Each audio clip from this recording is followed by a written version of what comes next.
Hey everybody, it's time for Starcom. Rival messed up the settings. It's not Rival's fault really, but it is Rival's fault. But anyway, Starcom! I'm going to blame FDev. Okay, you blame FDev. It has nothing to do with FDev, but we will blame FDev. Because FDev messed our stream up last night. It meant we had to play nuclear option instead, which was terrible.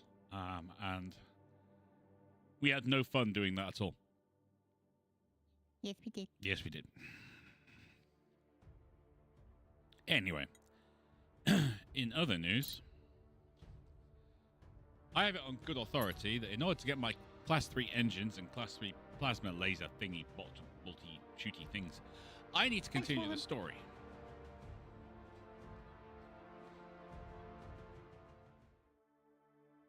And that's fine. I've got no problem with that at all.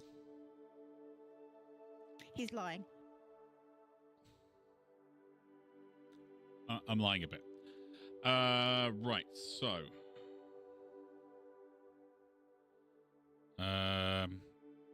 We've got a couple of things we can do.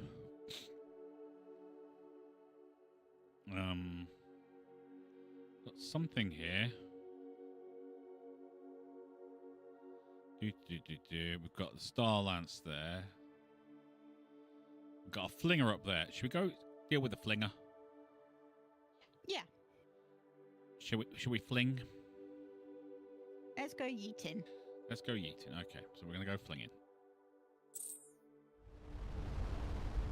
We will get pushing on and doing stuff. Don't worry. It's just... Ooh. A carrier needs to be killed. That's a shame.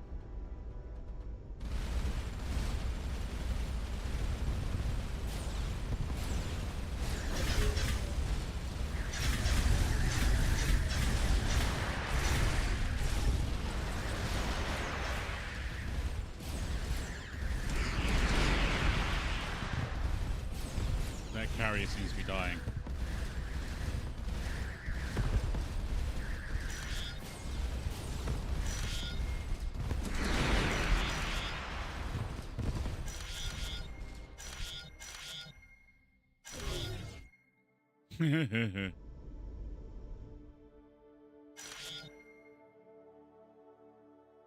Come back to me, little balls of light that kill stuff. Oh, for those who haven't noticed, I have built my carrier along the lines of the Battlestar Galactica build. So the launch bays are on each side going fore and aft. I mean, unlike with Battlestar Galactica, the engines pretty much block everything, but that's beside the point. There's only so much you can do with these ships. Yes. I'm going to go to that.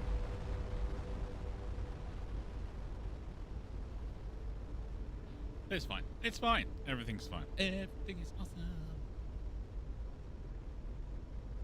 Everything is great when you're part of a team. Or on a ship that's overpowered. Not that this ship is. This ship is underpowered. It doesn't have Class 3 engines or Class B plasma. So underpowered. Make your own decisions about that. Underpowered. Oh, wait a minute. It's them. Oh, yeah. We can't do that yet. Because we can't go there. Ah. We have to wait a little time for him to come back and give us all the bits, don't we? Yeah. He's stealing something for us.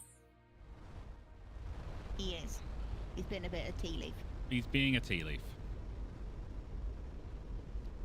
This is what happens when you don't play the game for an entire week. Now, I'm not saying this game is boring or anything and all that. It's just simply I have been playing almost exclusively when I had time. Ghost Recon Wildlands. Which is very different. It's totally different to games I normally play, and I'm having a blast with it. Sneaking around as Nomad. My kill count is ridiculous. If I was back in, like, you know, my home country, I would be considered a mass murderer.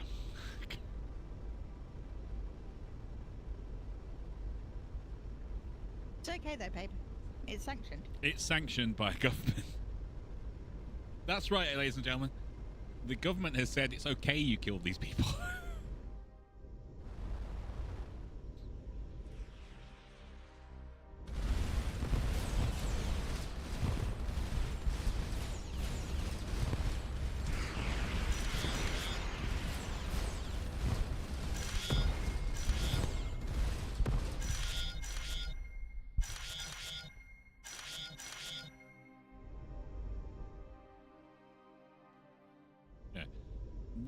These people are bad people, so we're okay with you killing them.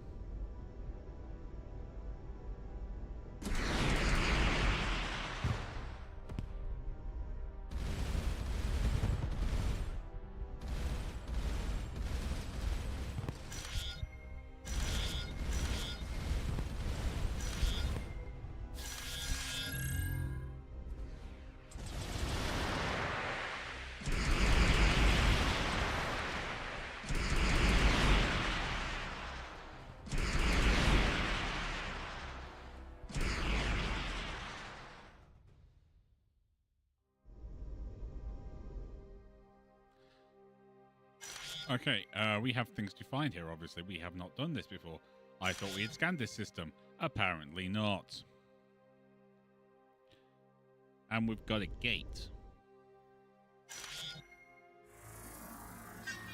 Deploying the survey team, baby. Another evacuated pyramid. The team finds a concealed encampment, but its observer or their remains are nowhere to be found.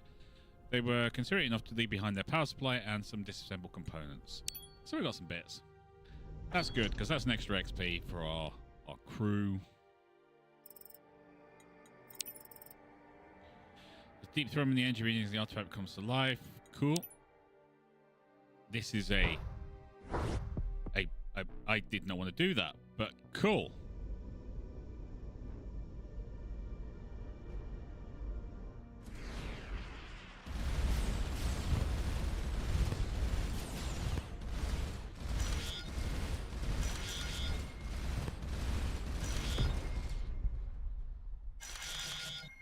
I think I've already done this system, so we traveled a long way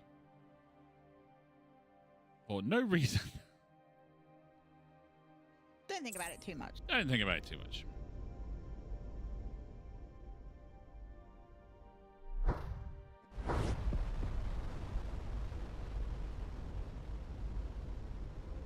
Okay, we're just going to have to do this journey again. It's fine. We're not upset. Ooh, hello. Who are you?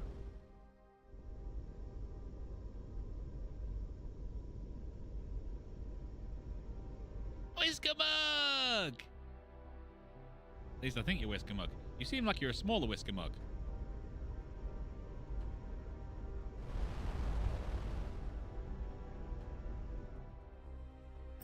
Here's Whisker Mug.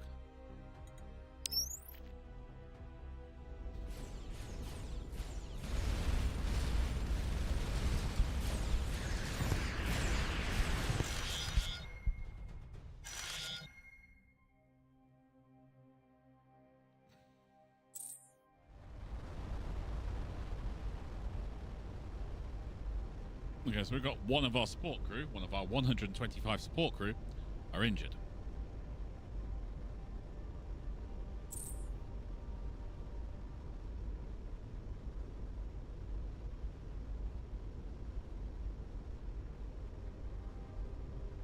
I would have liked to have some, like, crew quarters on board, because I feel like they don't have anywhere to sleep.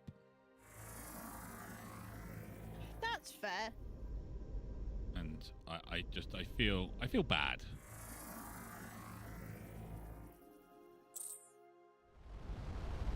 that they don't have anywhere to sleep. I feel like they're just sleeping at their desks.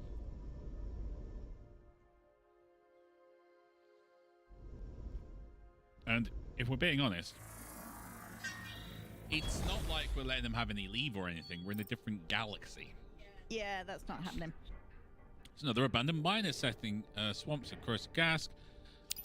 Okay, let's see what we can get. Not a lot, but that's fine. We don't care. It was Harrowhide who got injured. We're good with that. Okay, Starlance. Okay. Might know what the algorithm does. We can go back and check with Dr. Rama. A scepter was recorded using hologram mentioned the Second Legion. So we can try and give that to the Second Legion peoples. Okay.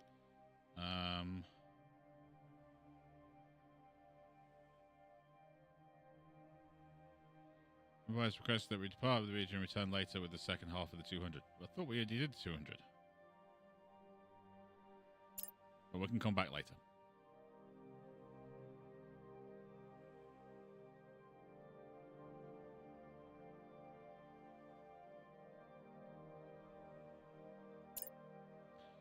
I'm not entirely sure how we're supposed to finish those because, you know, it's got those things that say maybe you won't be able to. Okay. Okay. All right, so back to Dr. Rama. See what Dr. Rama says. Yes.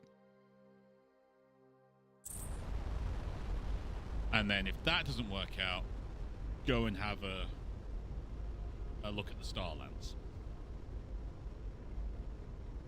Yeah. Because, you know, we're good. We got this. We have no idea what we're doing. Completely confused.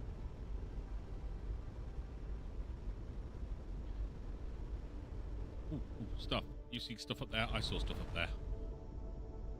Shiny stuff. Oh, there's stuff. Shiny stuff. I missed the blue. Oh, no, I missed the other thing. Okay, bad guys, get back here. I lost things that were floating.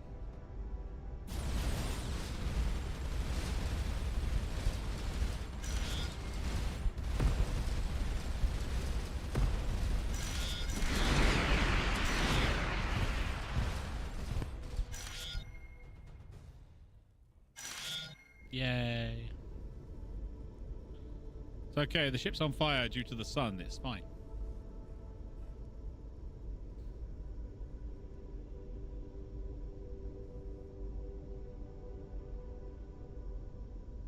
No problem there. Alright, so I can use that and tell it to jump to there. Boop. Dr. Rana.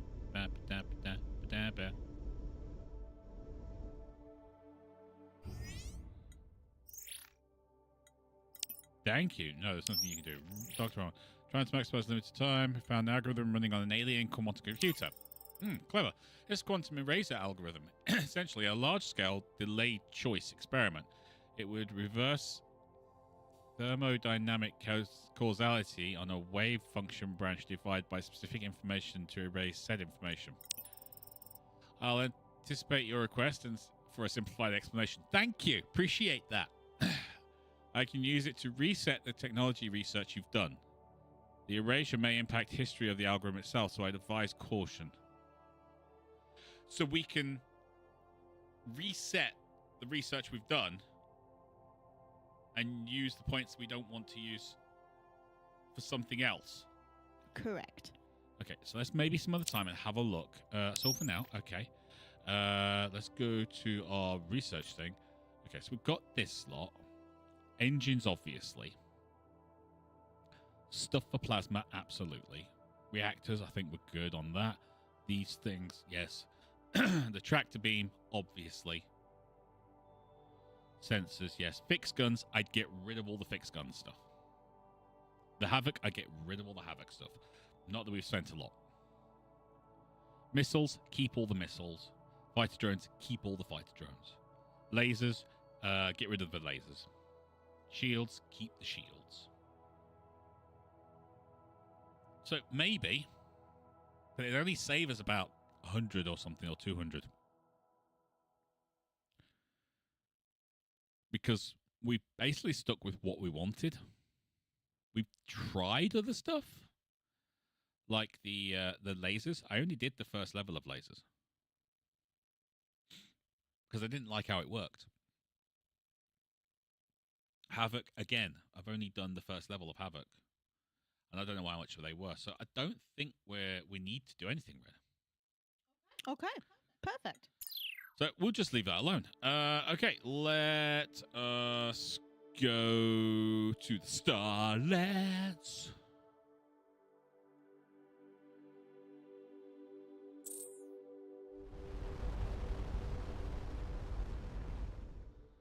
So it's basically a big. Let's just run along the lines of things like 7 Days to Die. It's Grandpa's Forgetting Elixir. Yeah.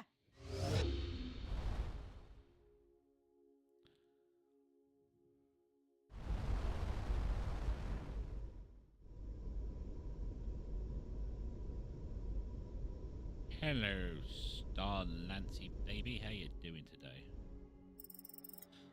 This gargantuan megastructure envelops a dwarf star with a mass of slightly higher than Jupiter's. There's no visible access points. Activate the lance. There's a sudden surge of energy detected. End investigation. Okay. I'm detecting significant change in the star's neutrino flux as well as the drop across the EM spectrum.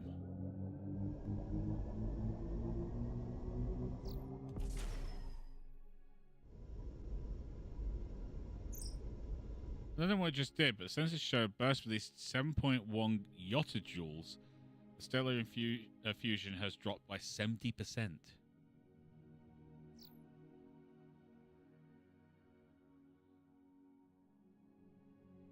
Okay, what'd it do?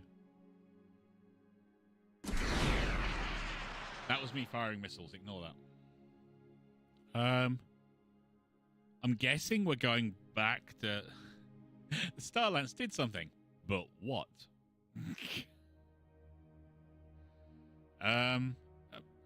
Back to the place?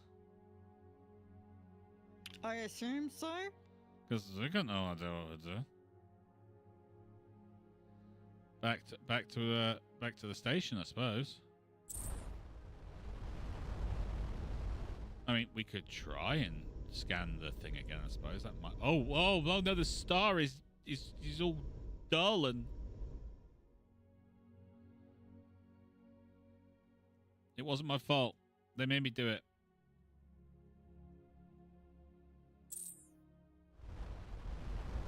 Sorry, star.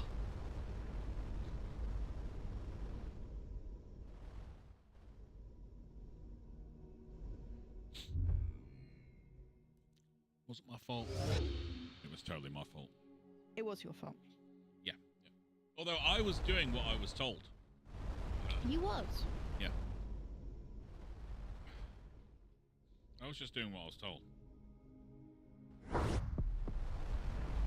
Okay, let's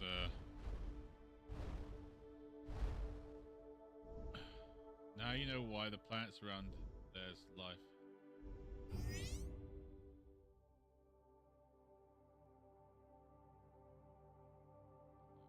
Now you know why on planets around there's life that's accustomed to long periods of no sunlight. No, I don't.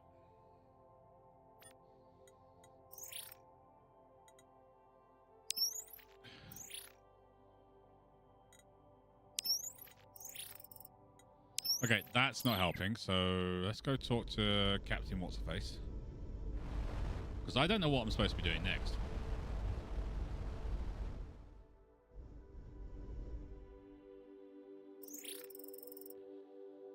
To report regarding your actions with the Nimion news centers to make more formal connection. They were most impressed with the Batwatch combat performance. They made a gift of a portion of their war spoils: 3 beryllium, 18 platinum, 1 neutronium. Oh, thank you very much. Now,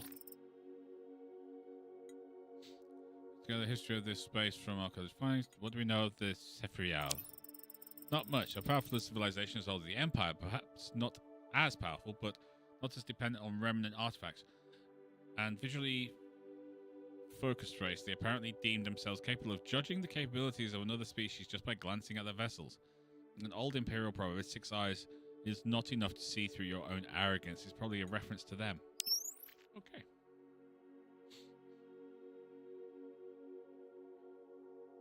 The Starline keeps turning the star off whenever it's run, which happens every 1,000 of years.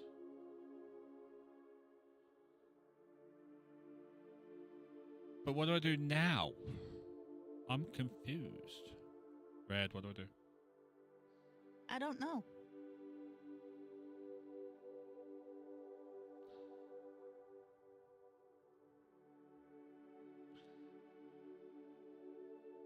Go see where it fired. So, you're suggesting going along here somewhere? Okay.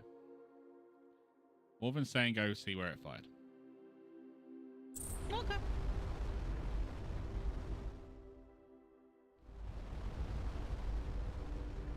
Yeah.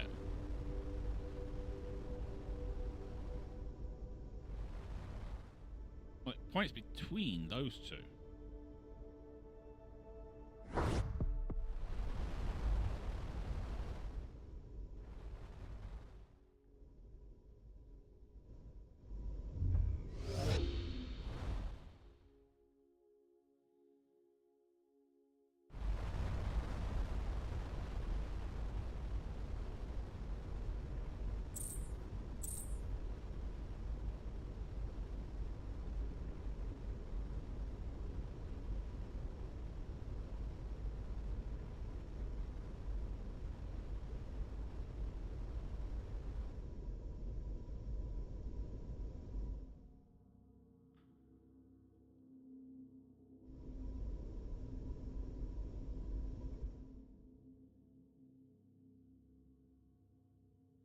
Not very close to the star map itself. That thing has some range.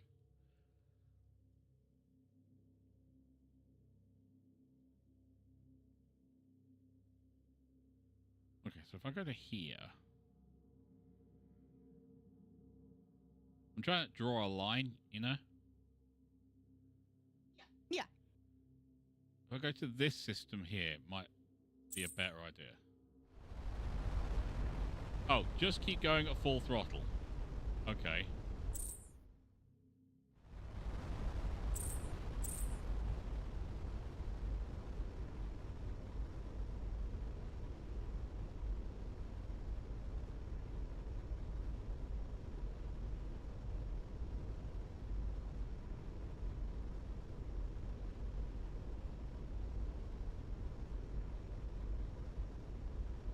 Okay, well, we're following the direction.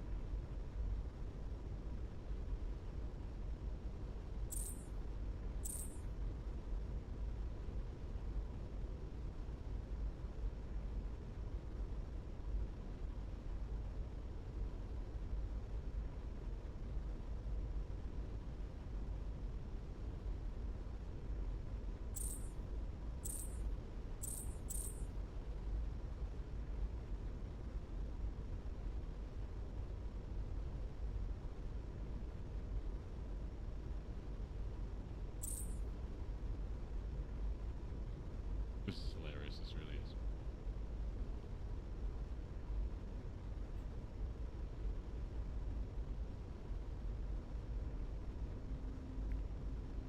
Oh! Shiny thing! Shiny thing!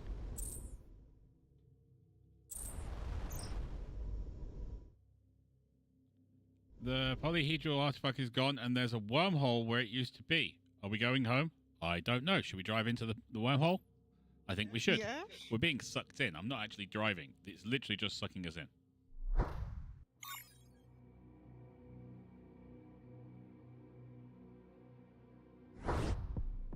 Whoa, that's a big birdie ball of death! The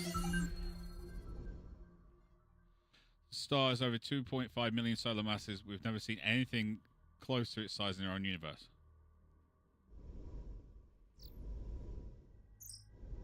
However, there's some dense, hot universe where cosmological constants are very different from our own. Nearby supermassive star has cleared a small region of space that Blockwatch can survive in, at least briefly. Further out, the radiation will destroy the hull. Closer in, the star will cook us. Yes, so we should scan this planet before the thing. Hit by any debris we pulled in. We've had 2. Yes, I figured as much. This planet was formed from ejecta out of a nearby superstar. It is pretty famous, actually. Bad joke. Okay. And will likely soon fall back in. In the meantime, the team has access to some valuable heavier elements concentrated here: uranium, iridium, and neutronium. I'm guessing I want to go to there. I would say so. I'm gonna drive round the big circular vortex of.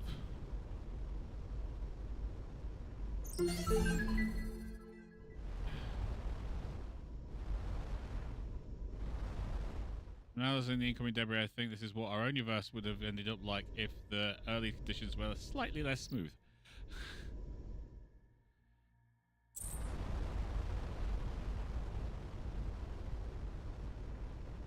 We survived. Hooray! I'm gonna check this.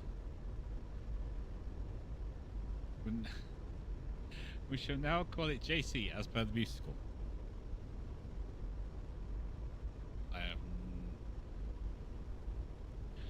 Red, can you explain that for me?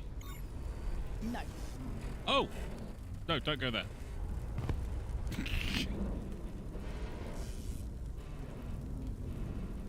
Load last save.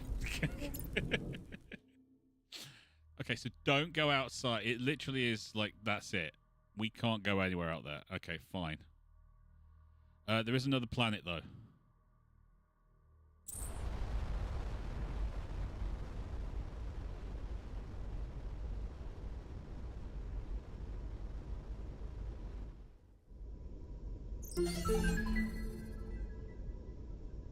Oh, big burning ball of death. Big burning ball of death.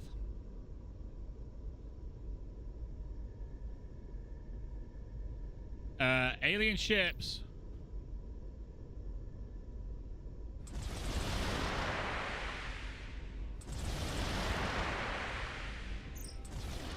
Oh.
Yeah, they have to fly away to come back. The problem is, if they want to fly away far enough, I think they just decide, yeah, we'll go to the big burning ball of death.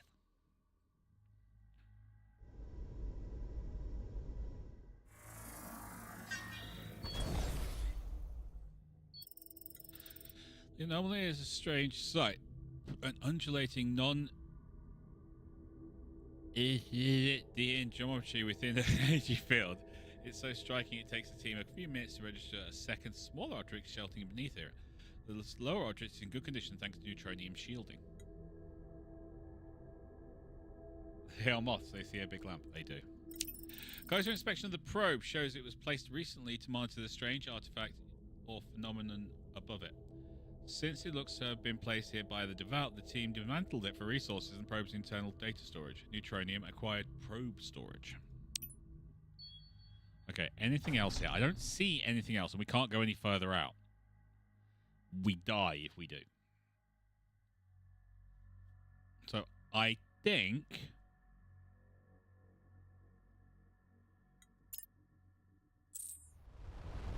if I kind of go this way, just to do a quick circuit around the star, you know? Yes. In case there is anything out there. If there isn't, then we're done.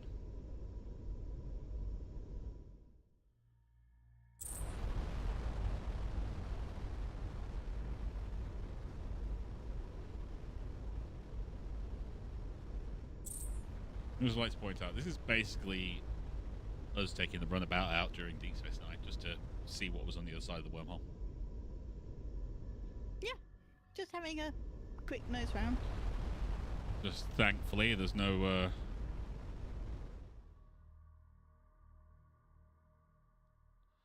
Okay, quick cargo. Probe storage. An internal persistent data storage drive from the devout probe we found beneath the dimension anomaly. That's another 150. The data shows the phenomenon is physically protrusion. I'm going to read this. Probe is using highly compact data storage mechanism. Will need Solano's engineering capabilities to extract all of it. Okay. Data shows phenomenon is physical protrusion from the space by a higher dimensional shape. The detachable dimensions are similar to those we saw inside the polyhedral artifact, but inverted. And our crew can be leveled up.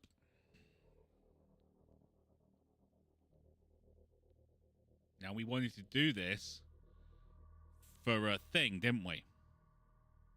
Yes. Right, so can anyone remember what it was? I believe it was bio, engineering, and combat, if I remember rightly. That sounds right, but I don't remember. Bio, observation, and tactics. Thank you, Mr. Wolven. So, who do we send? Do we send the Mac Daddy? Yes. Okay, so, Lieutenant Third Class Admiral Mac is getting a lot of...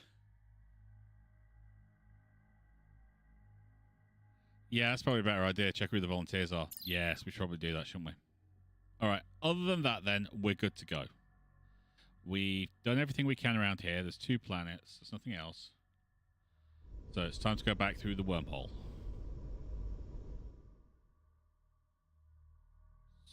Suckage. Ah!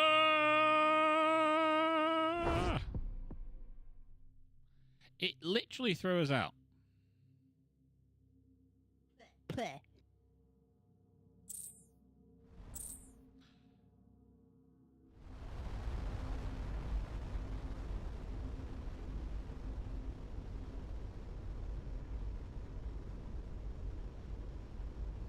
They should be set by the first encounter. That's a good point. I didn't think of that.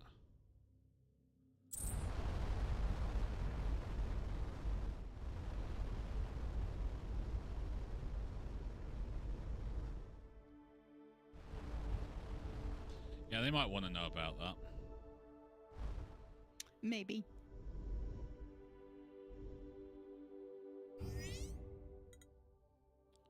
Yeah, I know I've got to do the crew. I'm not.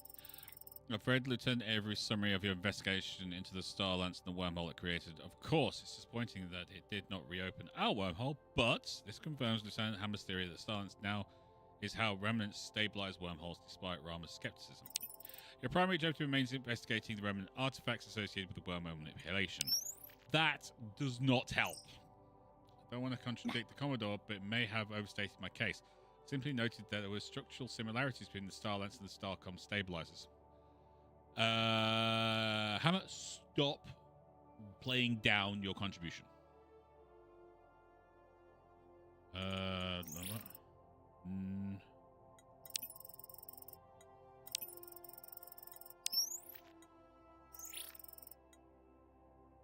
Found a probe. Can you help us extract data from it? Consider try. Is it another ancient relic from the Codex shape? I'm getting a lot of entertainment in the last one. No, this was a probe we found in another universe. Wild. You guys do all the fun stuff. We'll see what we can cover and let you know. Thank you. Okay. Can anyone remember which place it was where this big fighty thing happened?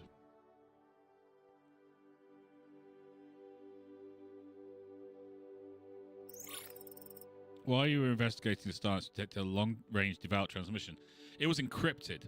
We were able to break most of it using the data Blackwatch previously uncovered. Missionaries have identified the location of a Telonian fragment from the heretic documents. We believe the location is accessible via the heretical portal near Vidar 2 Gateway. We have requested segment corrupted. Take some time before our scouts can reach to investigate. There was a set of gateway coordinates in the message header. I'm transiting to them now. Good, so we've got another thing to do. We like this. Okay, so we're going to that one. Right, but I'm trying to figure out which...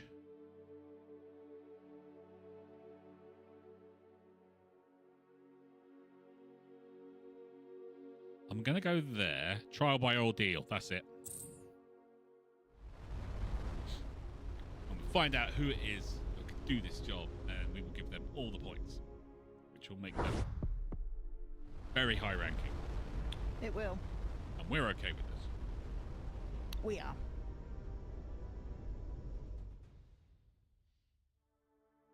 Oh, those guys are going to die.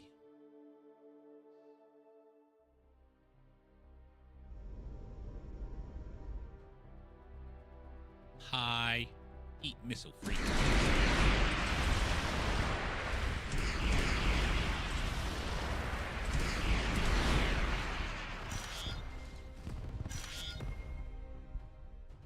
Yep, that worked.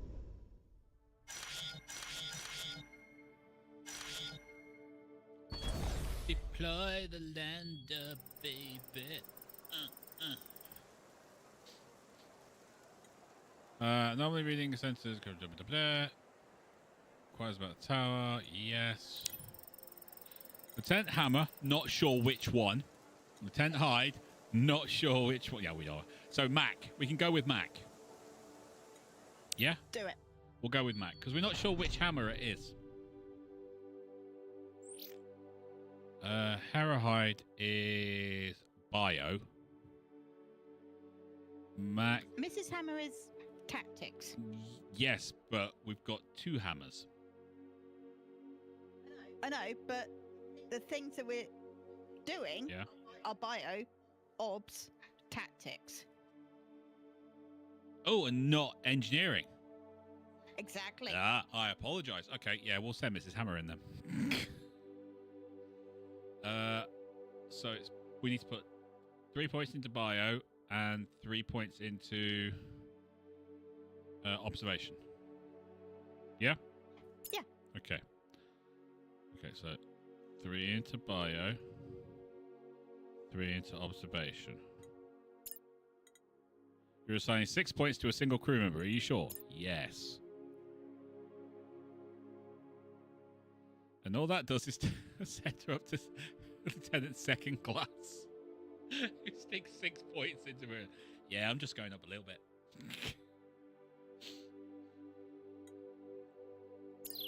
Okay, so it's Mrs. Hammer. Yep.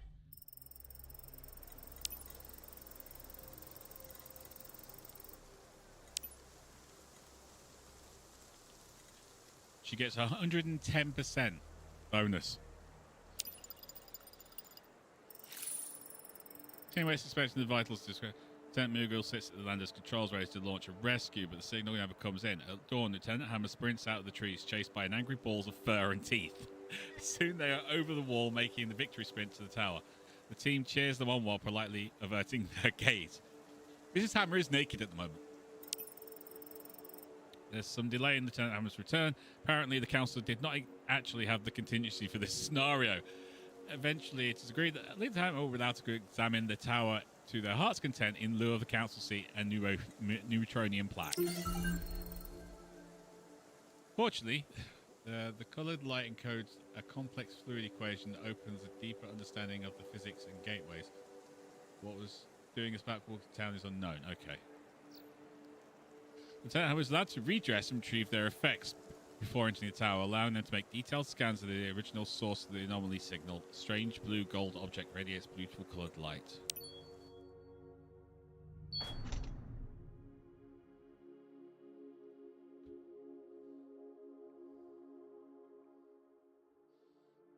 Well, that's done.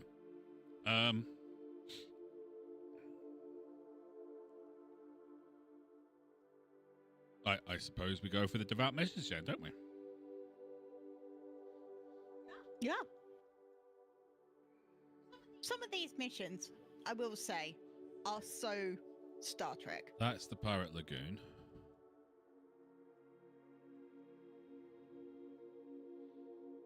We never did that one. Why did we never do that one?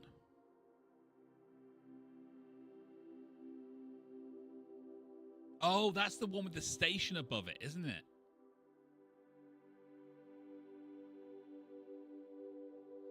That's the station that keeps disappearing. You blow it up and it resets to another station. Remember? Yes. Oh, yeah, it's a tough one. And we've got no idea how to solve that.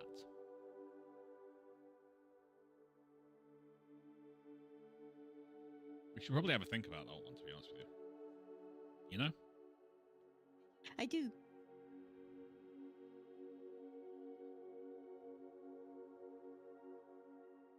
Huh. How do we beat that?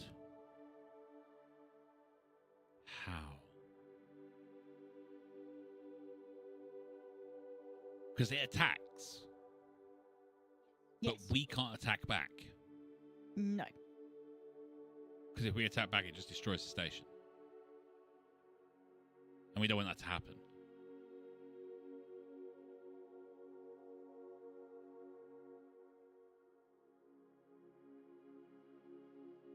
So how do we do it? How do we do it? I don't know.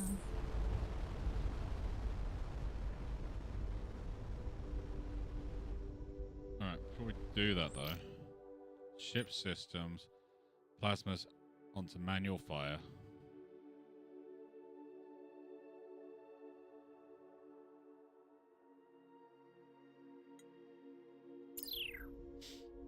Because we don't want to fire the big guns.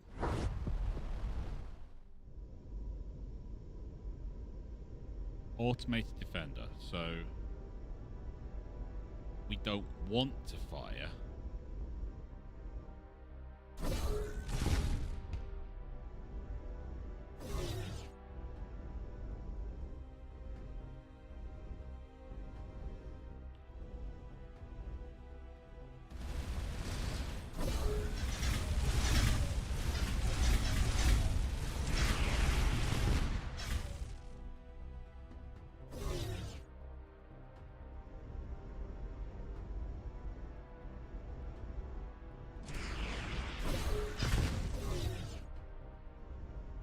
So the potential threat in range.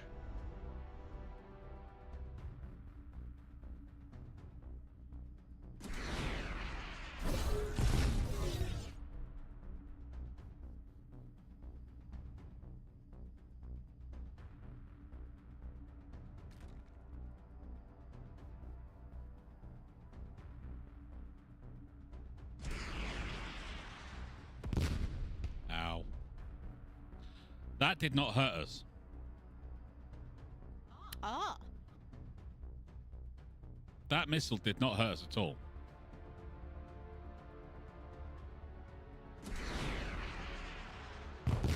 Okay, it did tiny bit of damage. How do we... But we can tank it. How do we beat this thing?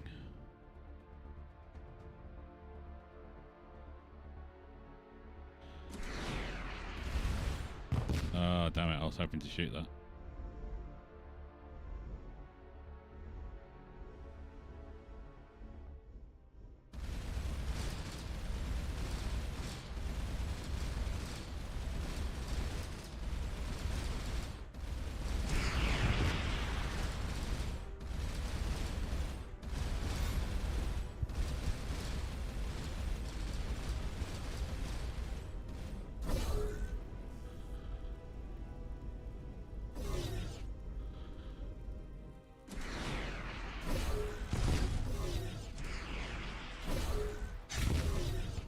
Trying to push it away. You know? That makes sense.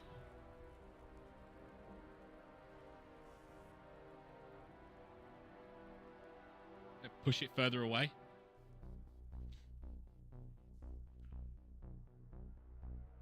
Just show it off.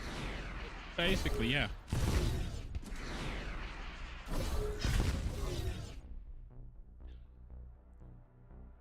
Because how Wolven's not going to tell me how to beat it, but I'm thinking we don't want to destroy it, do we? No. We just want it a bit farther enough away so we can land on the planet. And its lasers and things don't do any damage to us, really.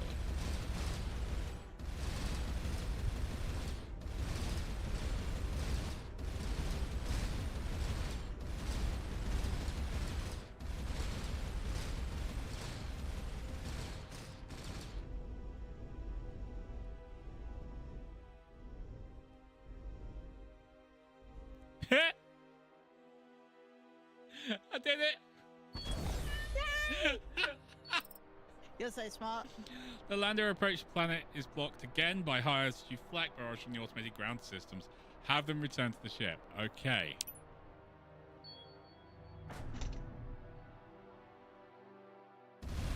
Okay, so we got past that, but now we've got another issue. How do we land on the planet? Okay. There's got to be like a code or something we can get somewhere, right? Yes. Whether it's here or not, though. Wolven, am I right? Do I need like a code that we get from somewhere else?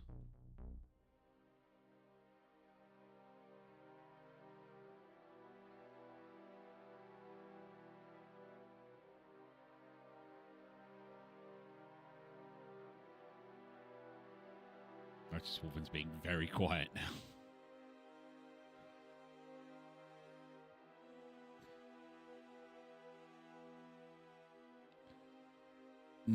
Because I do actually want to finish that and do it, you know? Dead Man Fab. So there's a fabrication or something there.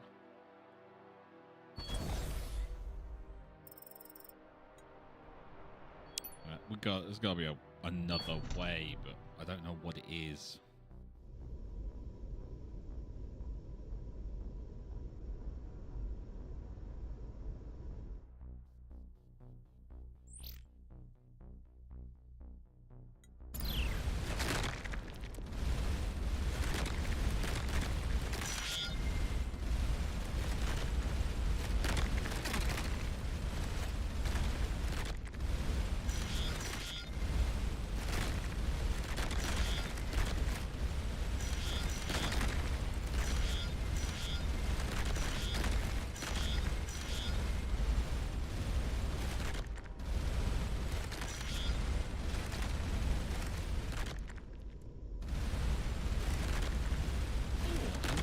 Whole thing.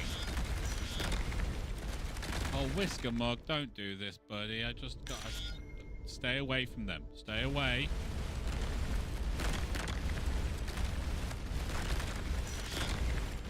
Unless it's you gotta destroy all the rocks.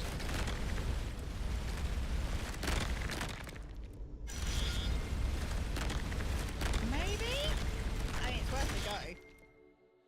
You know, you destroy the rock, but the whole flak thing and everything is destroying incoming ordnance.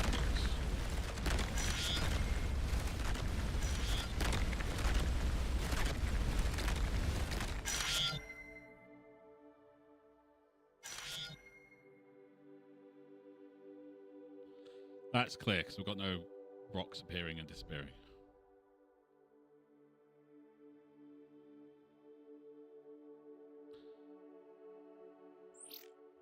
Auto fire off. No, Whisker Mug, don't do it. Stay away from these going in.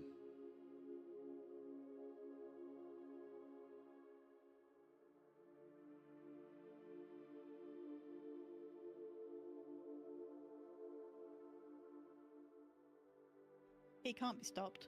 He's a legend. Oh, no.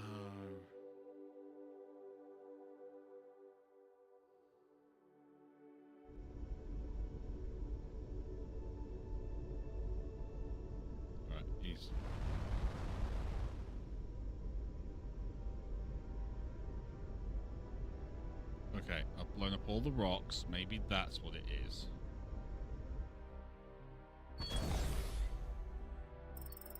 Oh, okay. And Wolven's not going to tell me because Wolven's being entirely quiet. Might not be watching right now. Disgraceful. Alright, ice fragment investigation.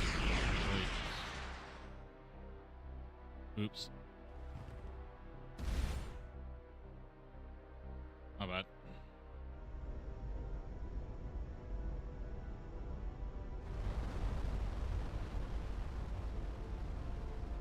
If worst comes to the worst, I can find a guide.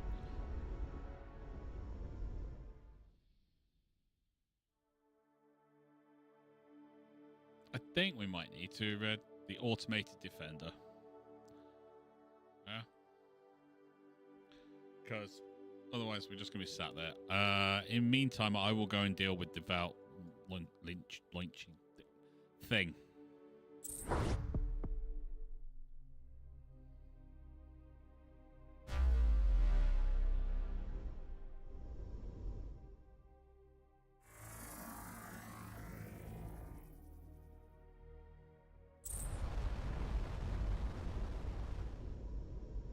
Oh, another ring.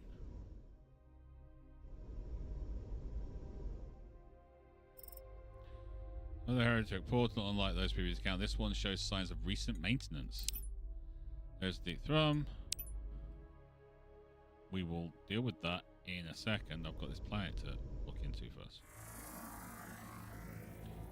No, okay. Well, it looks like we're just going to have to jump straight through this ring then.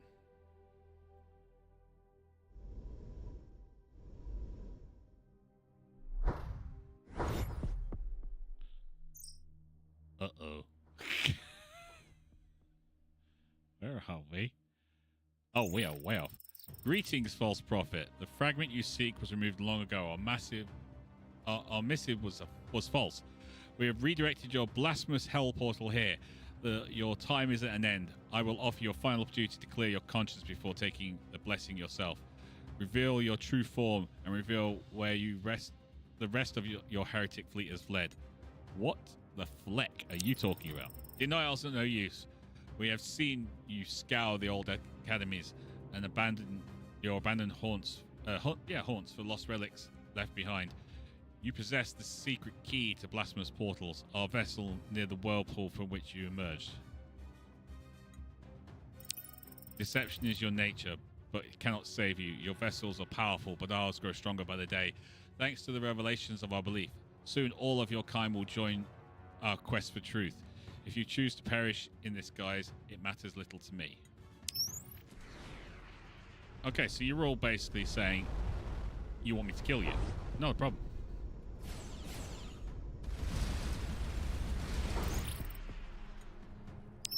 No, we're just going to turn on the auto fire for the old things. There we go. And we'll launch all the fighters.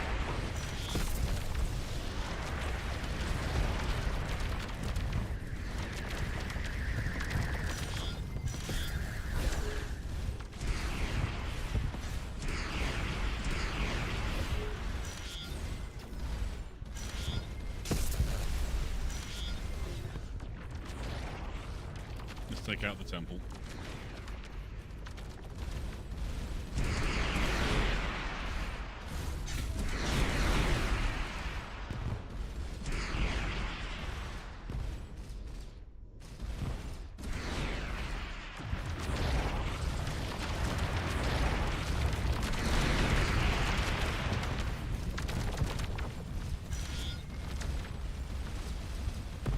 Thank you. Okay. You know how to do it now?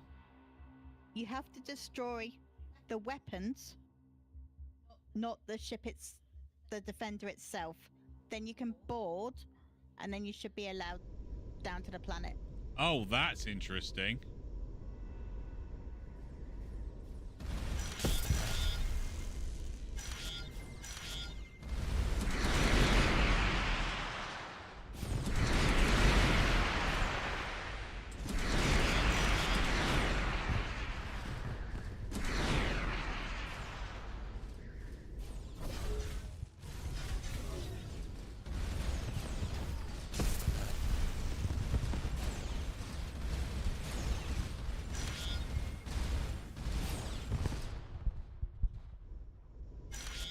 specifically says don't use auto turrets for this. No, because you have to. It always targets the center. You have to take it out with your particular thing. I'm going to see if I can talk to these guys. They look nice. No, I don't know who they are, but they seem to be.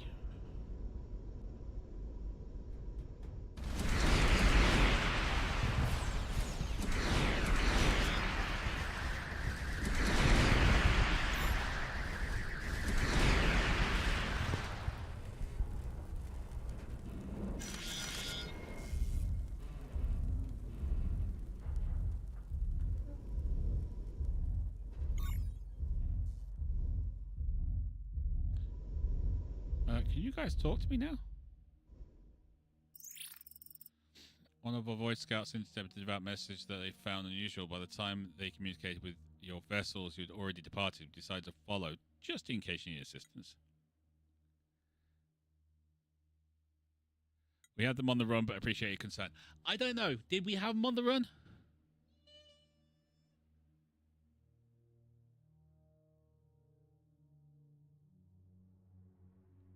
Debatable. Yeah. You know what? I'll say things are looking a little rough. We are no friends of the devout and found the information you have shared with us most valuable. It is in our interest to keep the Black Watch intact. Oh, that's nice of you.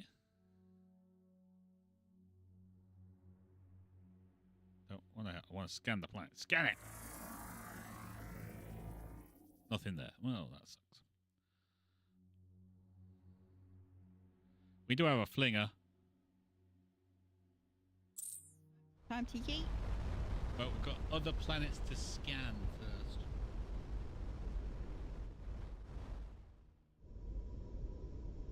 Right, so basically we have to do that station we're going to be going after, yeah? Mm-hmm. We have to fire off the bits around the outside. Yes. Abandoned mining holes are gradually sinking into collapsing open pits. Judging by the corrosion of the metal and the slag pile radiating, Lieutenant Moogle estimates this operation was abandoned recently, perhaps even in the last year. There may still be some small quantities of refined ore left. Well, we may as well see what we can get. 94 aluminium, 90 copper. Cool. I'll take that.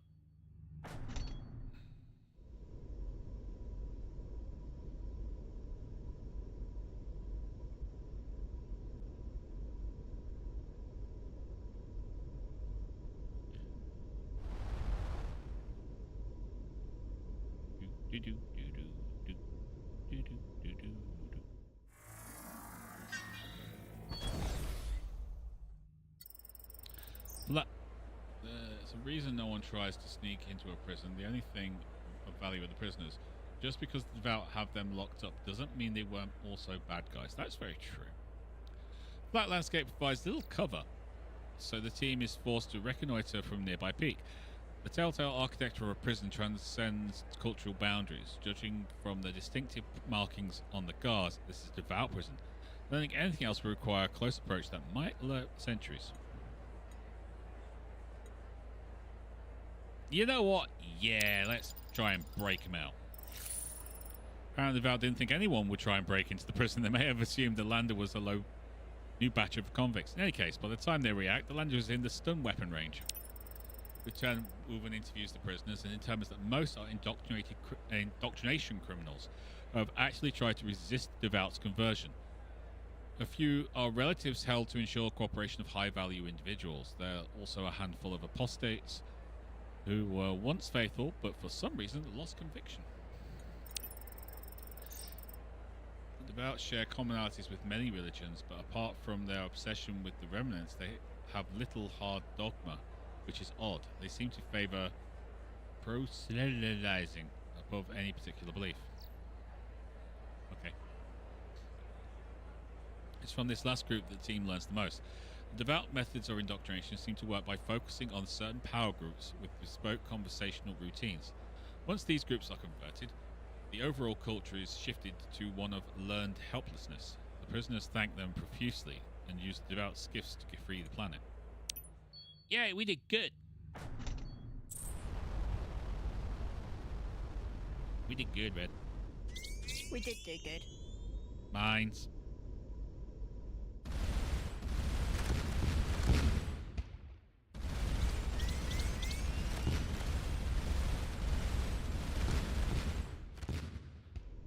Yeah, I saved your butt, buddy. Remember that.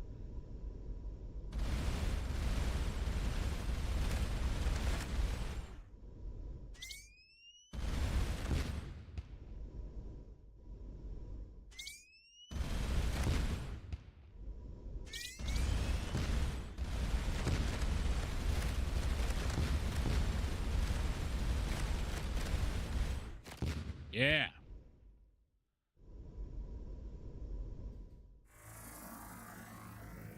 Okay. To the flinger. Morgan, if you're watching, I better get my Mark 3 engines today.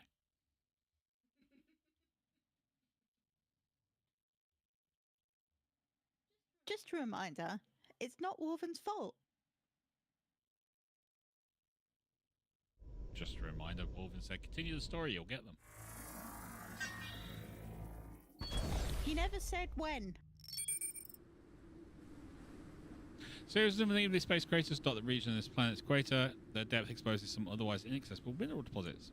Wow, 23 yttrium. Yeah, that'll work.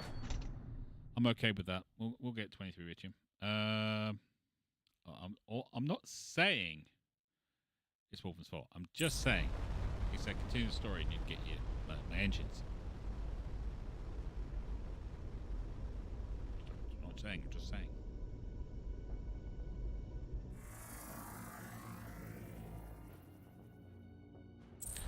We have another flinger.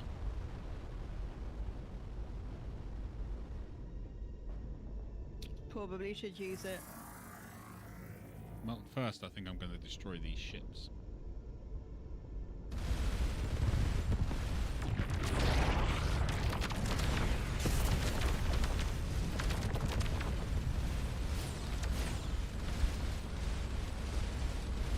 Oh no, you've lost your engines. Which resulted in you losing your ship.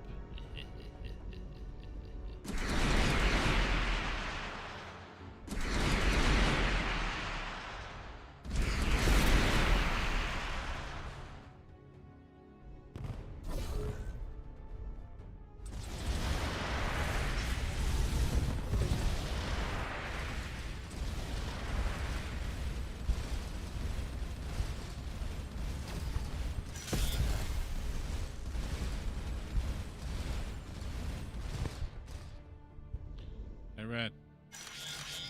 Yes, rifle. That station went to pieces. Hey, it did.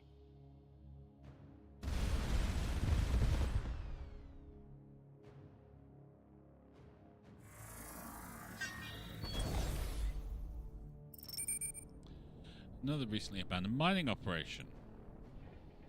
Yeah, let's see if we can get any more resources. 120 copper, 17 yttrium, and 14 platinum. That works.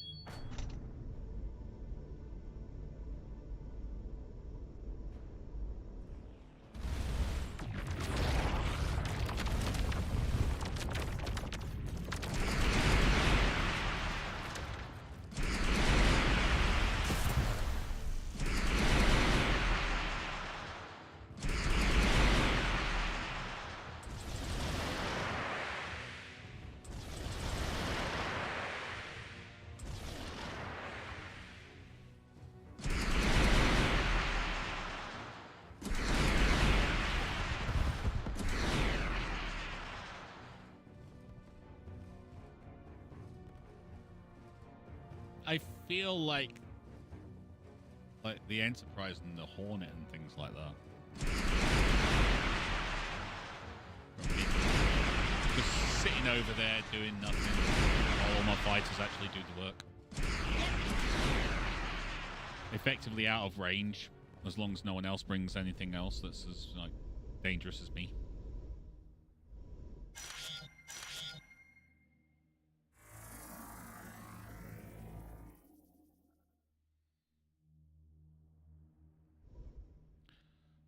think I've done all the scanny-wanny boos. So now it's...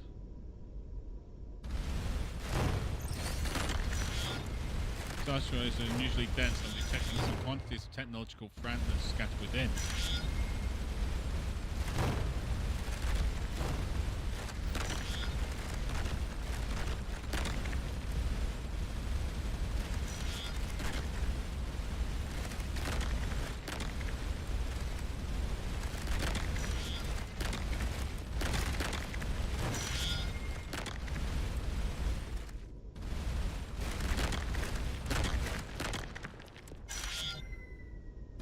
I mean, the good thing about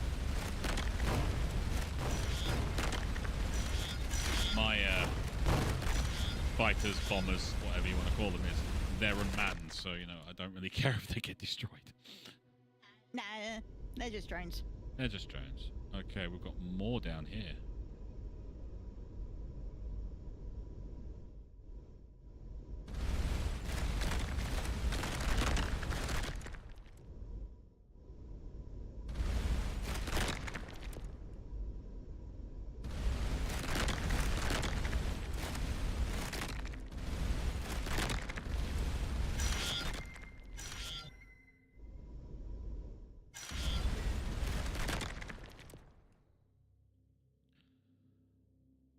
Okay, we've got a star up there and a star down here.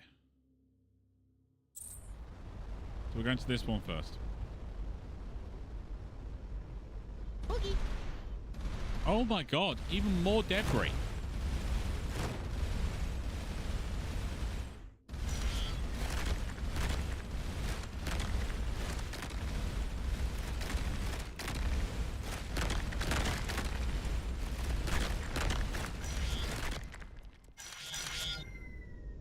I'm rich.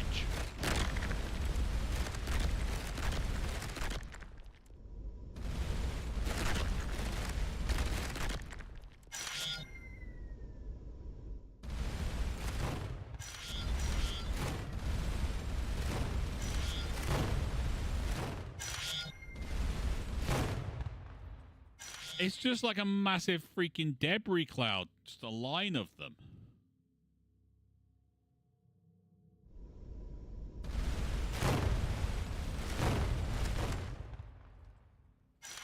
That was beryllium.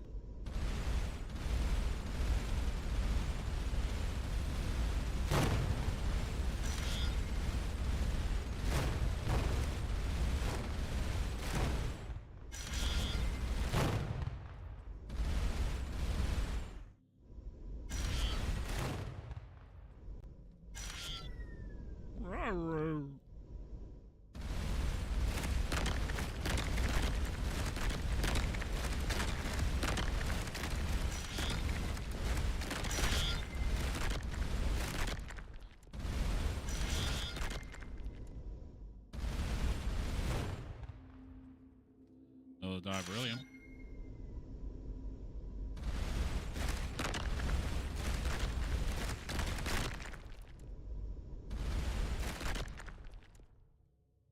Okay. Is that it?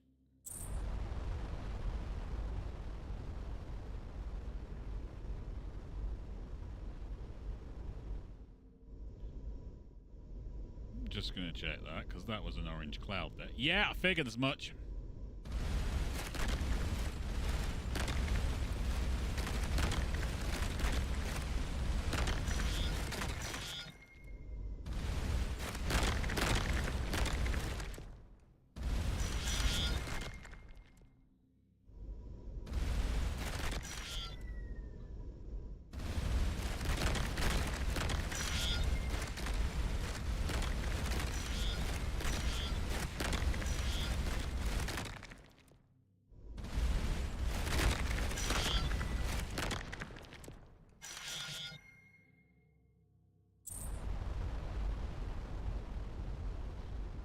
Nuts! Absolutely nuts. Hard to sort through the interference caused by the debris and dust. I've caught some unusual gravitational waves.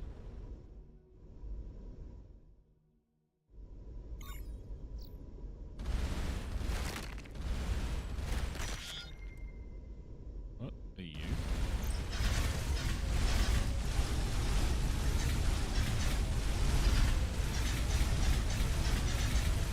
box is a self-generating high-intensity shield.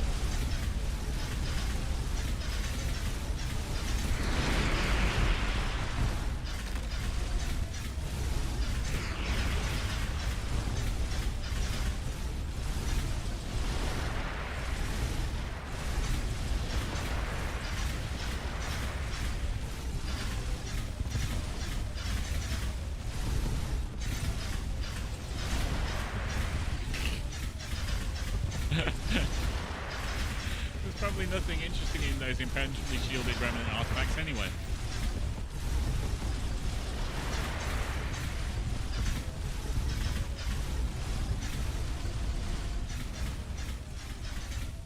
It's gonna say we need like Mk3 shields or something, isn't it? Oh yeah. Mk3 plasma, sorry.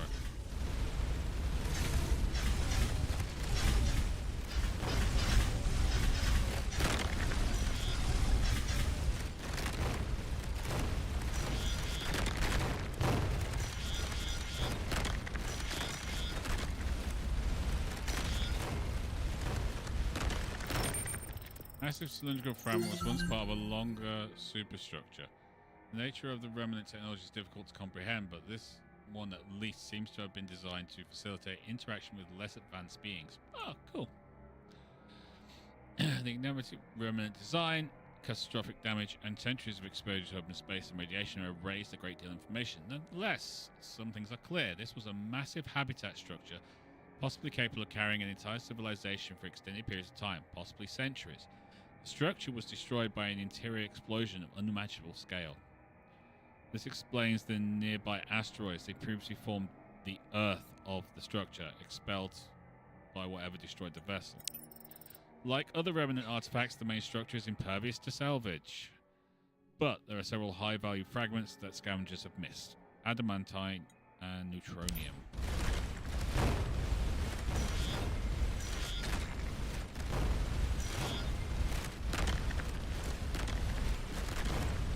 I would like to get the black boxes.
Okay, let's...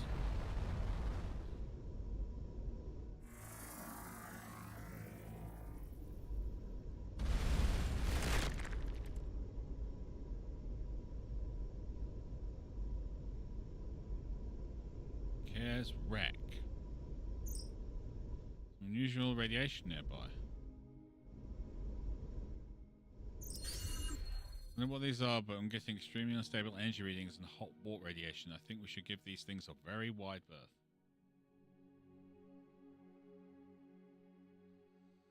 Are you still playing Asteroids? And it was fun. I haven't played Asteroids in years, but it's basically the same thing.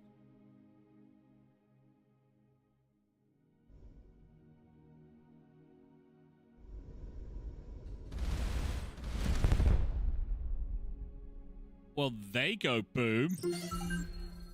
The result was a collapse of a warp field flux. This may not be a weapon, but a kind of field capacitor. Can I drag them to the black box things? Maybe. Or push them. Let's try pushing.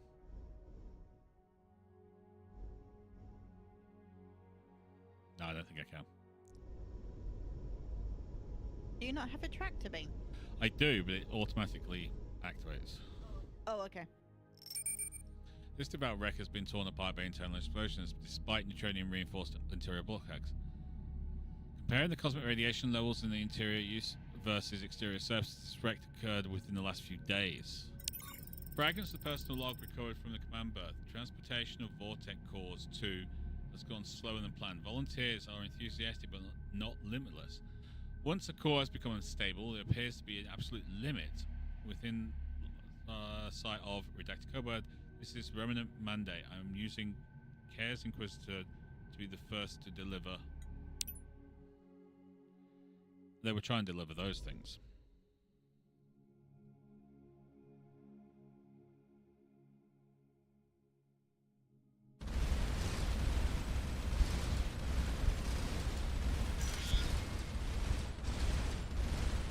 Arrowhide, that's a really good joke.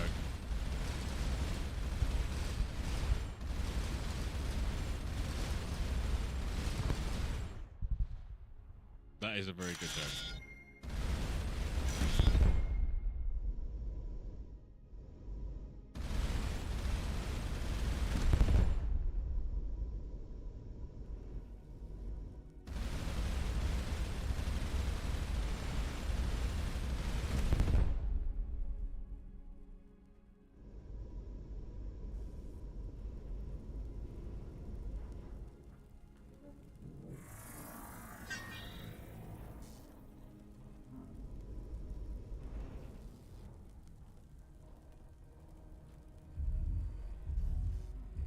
Battle stations to bring everything back up.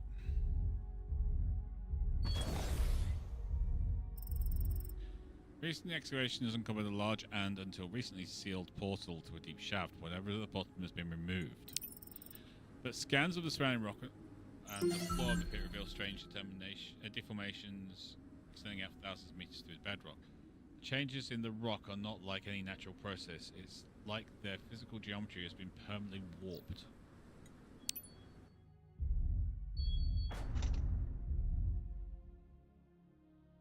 Oh boy, Red. There's another star. Eh. Oh. We may as well go.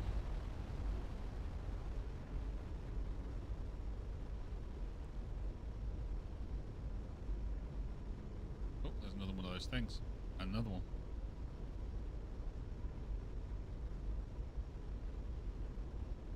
I'm thinking, yeah, we might be able to use one of those to open up those things.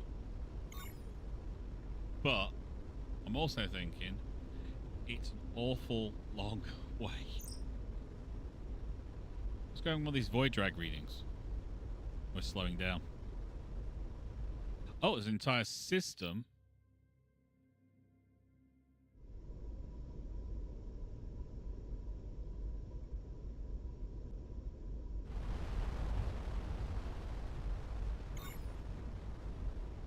Mission complete. Generation map. Scans of now compact region of space ahead of now show a compact region of space ahead of high warp deformation.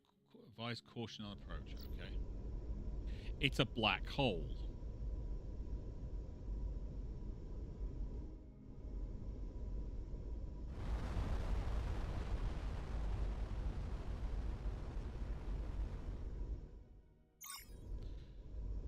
Detecting no clear event horizon around the normal despite strong gravitational lensing. Possibly a naked singularity?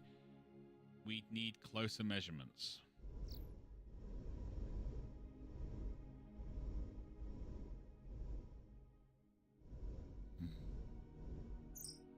Just a heads up, hull stress is borderline at this distance. There may be a very thin line here between studying entropy and becoming it.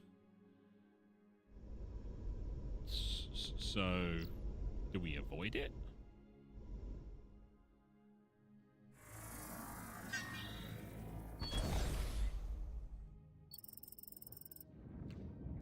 If the singularity space-time distortion weren't so compact, the planets in the system would be shredded by tidal forces. Even so, the team feels a sense of vertigo as their Canelith particles eddy under its effect. They hurriedly collect valuable fragment of neutronium-rich debris.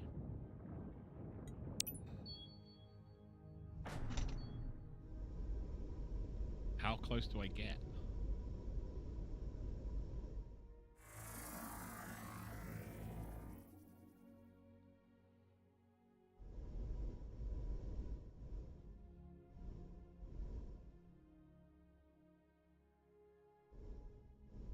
Full speed ahead into the cosmic horror beyond our understanding. No.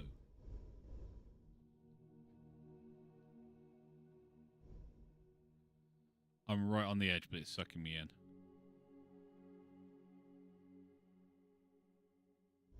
You see the line appear on the screen? Yeah, the event horizon.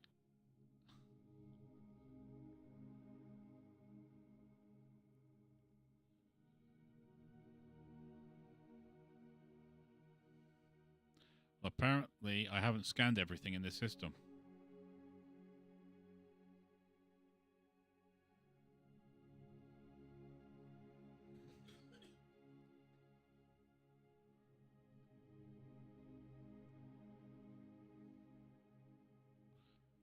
Okay, we do it this way.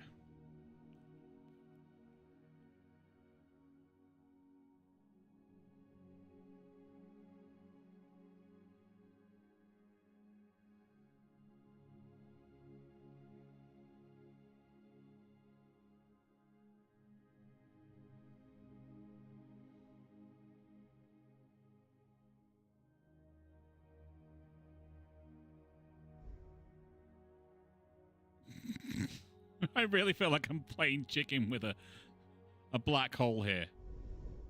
Don't do that. Look, you can, if you look, you can see it being, the ship being stretched. Yeah. Get it out of the spaghetti place. Well, the thing is, we've got something in there because this is still doing its whatchamacallit. So we've obviously got to do something.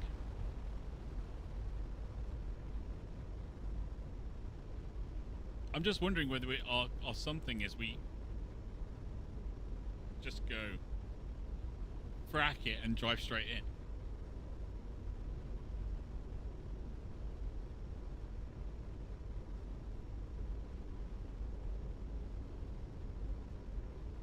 Oh, we got a bad guy in this system.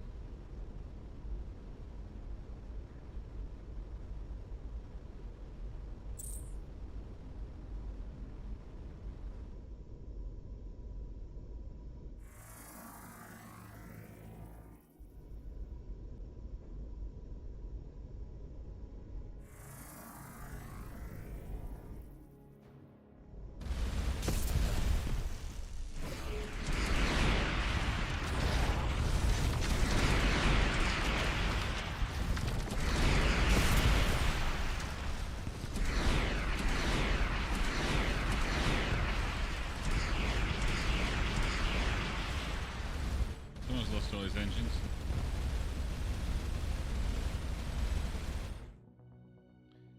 That ship has no engines anymore. We blew them all off.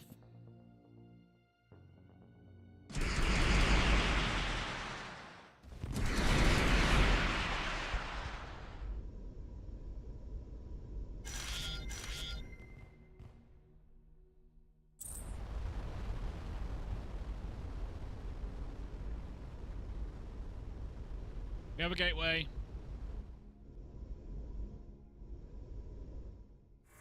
Huzzah! To celebrate, would you like a snack? Yes, I'd love a snack. The architecture used an odd mix of fallen empire, late medieval, and early industrial technologies. Some buildings that look old are made of transformative empire material. In one structure that stands out as having recently been opened, the team finds a vault that might have been short of cultural time capsule.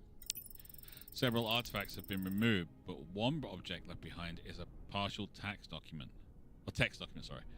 According to the oldest creation myths of our ancestors, who refer to themselves as Arcadians.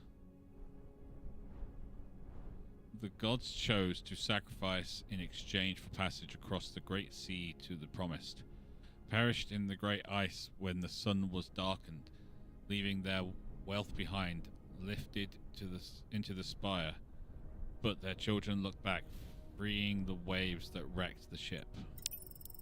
It's my belief, actually, this was a small, non-indigenous population, and looks like they were struggling to survive and gradually dwindled over several generations.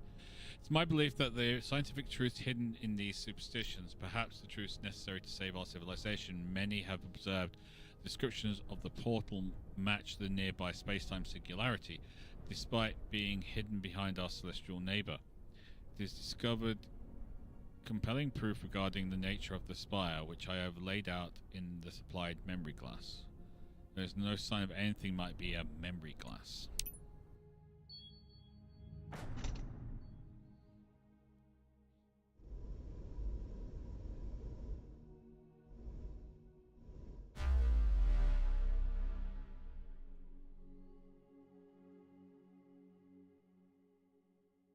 Oh, wow.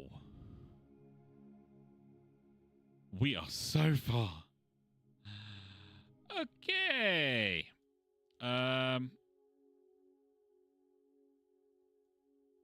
We have to do this. This is how we have to get back.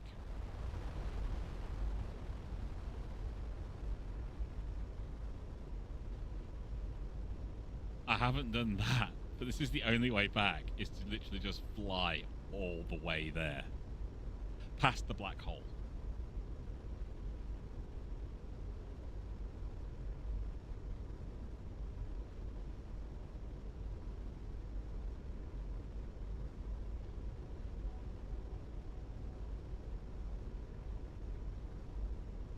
This is gonna take a while.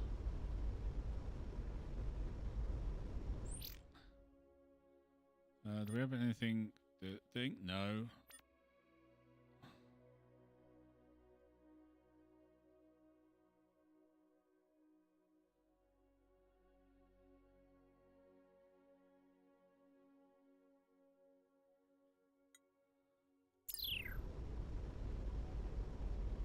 Yeah, so that's those. That's cool, but they're not really helpful right now.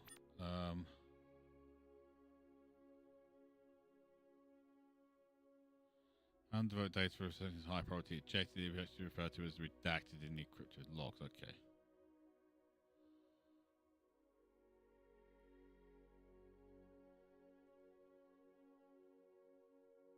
Google thinks we might be able to gather additional data. We can get closer to the object near to that. She wants us to get closer to that. High priority objective with a likely course of action.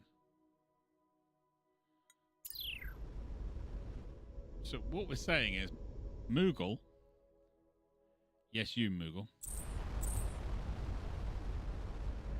Wants us to get closer to the black hole.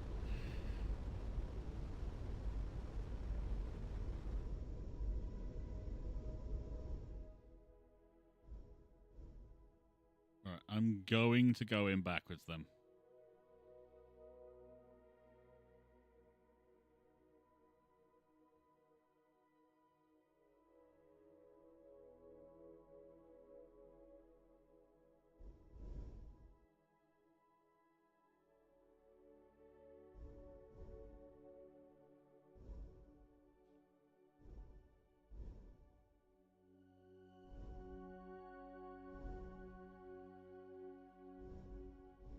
What the frack am I doing?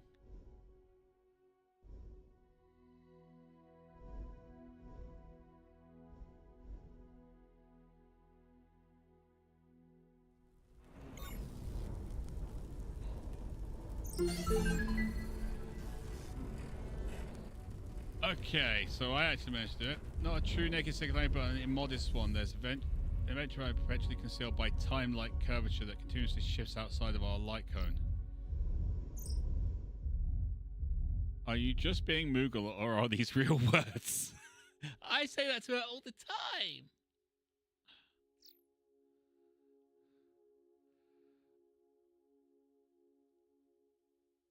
Alright, we're going all the way to that.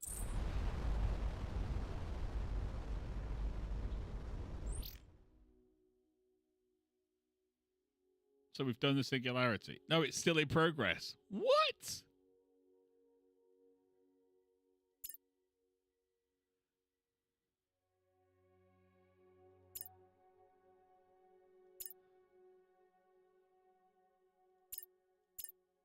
Okay. This is a lot.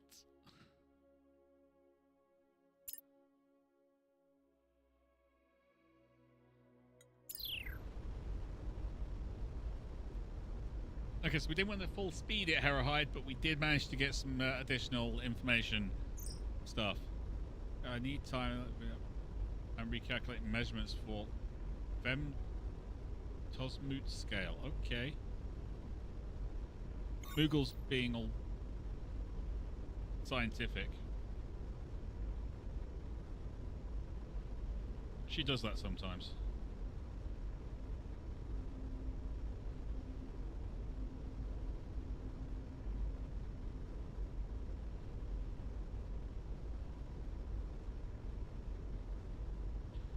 She does this sometimes. Only sometimes.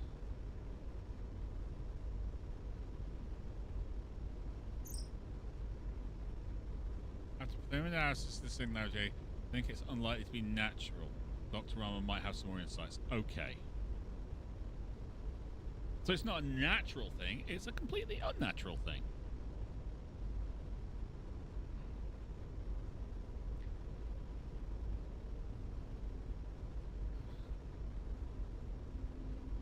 Here's the thing. All this traveling, we're going to have to go past another black hole. We have to go back to there to get back into the place where we've been. That's nuts. Oh no, I didn't mean to do that.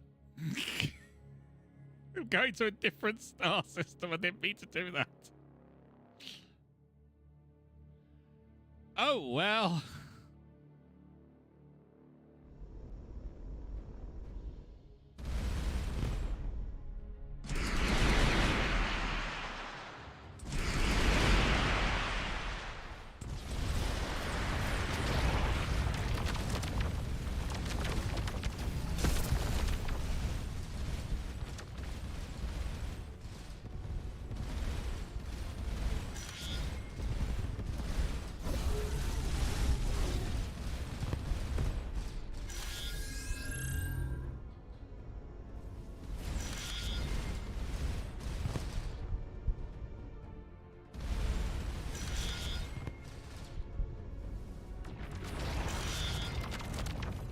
Wow, they've got 3 stations here.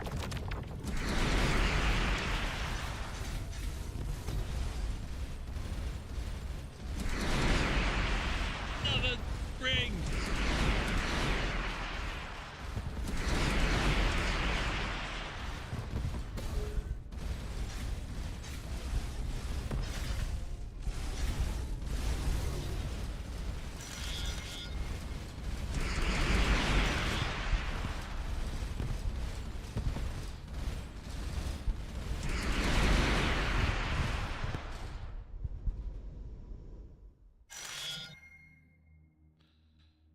An easier to get to ring. That's nice. We like easier to get to rings.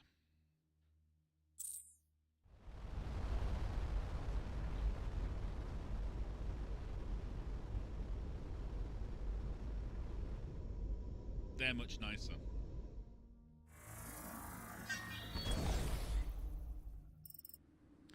Collection of craters explained. Okay, brilliant.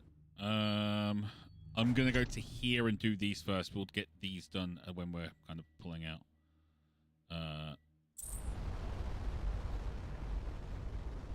Doing that. We're going to do this, then go back and do the other system, and then come back and get the... We know the ring's here. Easiest to get to.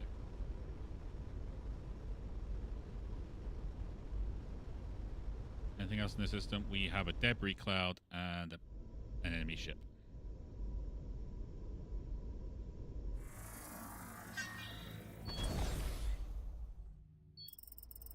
Ships detect from the orbit an array of well-maintained moisture collection pylons supplying a very small colony. As the lander approaches, several of the insectoid inhabitants excitedly rush out to greet them. They relay that their collection pylons have been collecting less and less water recently. If they can't find the problem, their situation will become dire. Lieutenant Hammer thinks they might be able to find the problem, although there's a small risk they might damage the pylons due to unfamiliar technology. Is that bananas and custard? You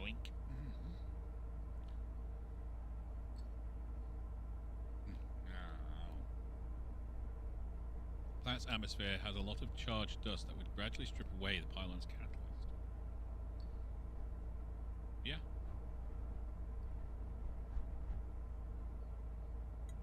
Warn the colonists of the risk and have Lieutenant Hammer attempt repairs. So we got a plus 10%. Oh, wow. Spending some considerable time in analysing the pylon's control system, Lieutenant Hammer admits there's too many elements for the design they don't understand. A failed attempt might make the problem even more difficult to solve. On the upside, they think they might have a better shot of taking time to consider the problem. Okay, so basically, we haven't damaged anything yet. That's cool.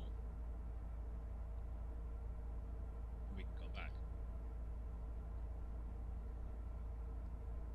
In other news, Red Moogle, I got very close to a black hole because you told me to. Did my in-game character do something dumb? Yeah, you said get as close as you can. No, terrible idea. It got us 150 research.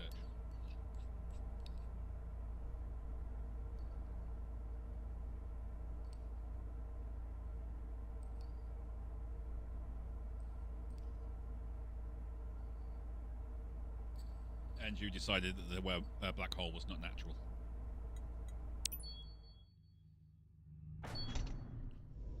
Okay, we gotta come back there to help the insects out. Devout cargo wreck. Ooh.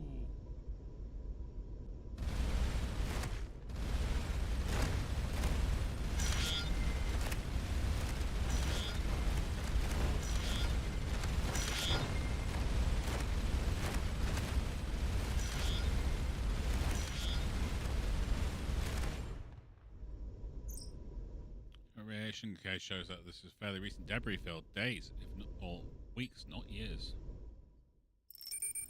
Plus, there's a few armaments and a fair amount of cargo space, as well as work/research areas. The ship's logs have been purged, but not destructively. Some entries are recoverable. Entry 191, following the heavy asteroid trail as the translated text indicated. Past a generation wreck. Yeah, we saw that. Just having a little slurp of some hot chocolate here. Red Moogle loves me. I do. 199. Begun extracting cores from the wreck to transport to Redacted. I'm disappointed that this discovery was accredited to Monad Gyla. 227. At the Black Eye, several crew experiencing evacuation started. 256. Within the Arcanium Vault found the memory glass, that will be, meeting point in 30 cycles. Transferring command to Acolyte Dryad while I convey artifacts to the Monad.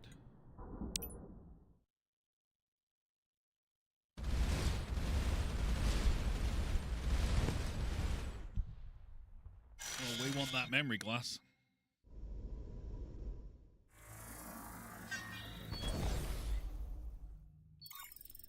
Several chunks of debris from the derelicts floating above the planet lie scattered down the wide area. Besides some resources, the team finds a partially intact communications component. Lieutenant Hammer and Lieutenant Wolven work together to assemble a narrative from the fragments, plus we get 5 iridium. Following our successful retrieval of the archive crystal from the Arcadian excavation, Commander Gylex directed us to a secure meeting location, where she's now meeting with Devout Monad above his vessel, which has been disguised as a mercenary freelancer ship. Under fire from the crest without warning. Why? Heavy damage to the reactor, retransmitting acquiescent codes. I think the commander of the Devout vessel was less than completely devout and traded the valuable artifact for money and extraction, leaving her second in command to deal with the fallout. Yep. I think we all agree with that. But then again, the Devout don't seem very devout. Do they, Red? No.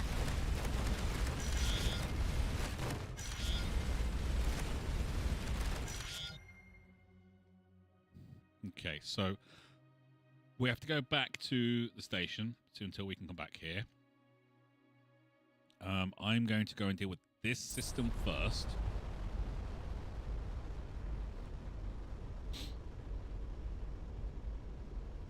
In the meantime, I'm going to let the ship do its autopiloting thing and sit over here and grumble at the fact I'm still on Class 2 lasers and engine. Grumble, grumble, grumble, grumble, grumble, grumble, grumble. We've got 75 minutes. Grumble, grumble, grumble, grumble. Grumble, grumble, grumble, grumble, grumble, grumble. Grumble.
Yay. Alright, waiting for the fighters to return.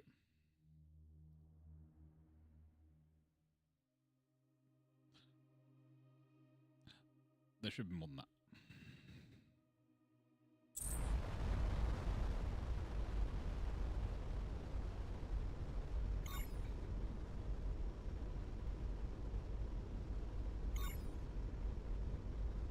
"13 fighters out of range. Executing rapid recall. 50 fighters out of range.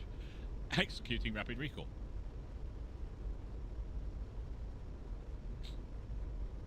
Okay, we're going to do this.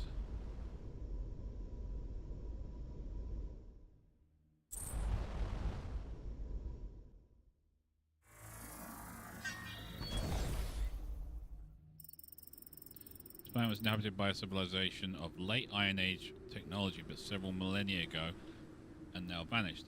This is not particularly unusual. Lieutenant Wolven notes that as civilization often go extinct prior to reaching escape velocity. What is unusual is that the civilization appears to have literally vanished.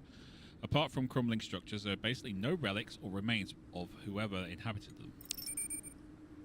Oddly, of the items the team does find, majority appear some kind of coinage.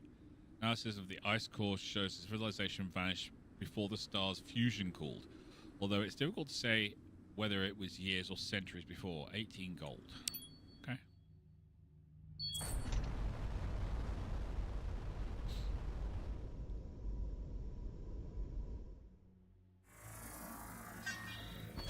Blowing the survey team. Another frozen planet and another vanished civilization.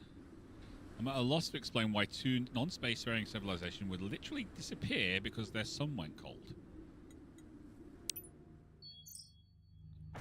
This is like one of those mysteries of ancient civilizations, all of it. It is, really, isn't it? Let's accept this doesn't have a simple explanation. Well known to scientists that the narrator conveniently eludes. Or is that eludes? Alright. So let's go deal with this now. And then we'll come back and help out the bug peoples. Because we're nice like that. We are.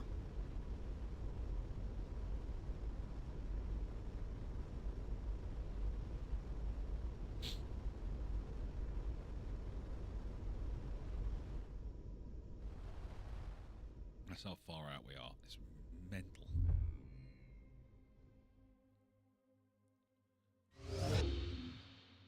I would say this. I'd like to travel down there. This seems to be like helping planets produce something, so I'm wondering if there's something down there. You know? Worth a look. Worth a look. It's worth a little goosey.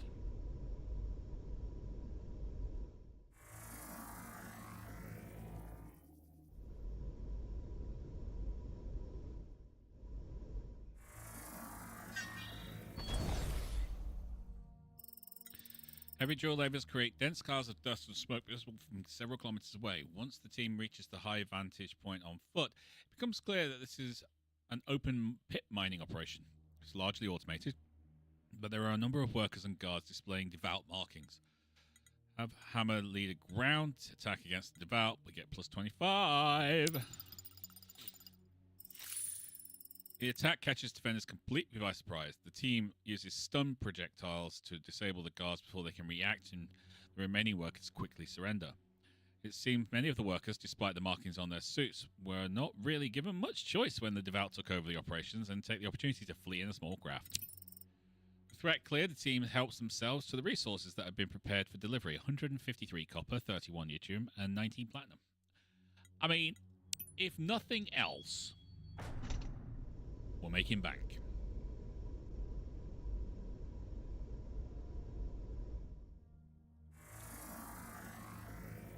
If nothing else. Right, should we go and have a look down there first before we open this gate? Well, we can open the gate, obviously. Yes.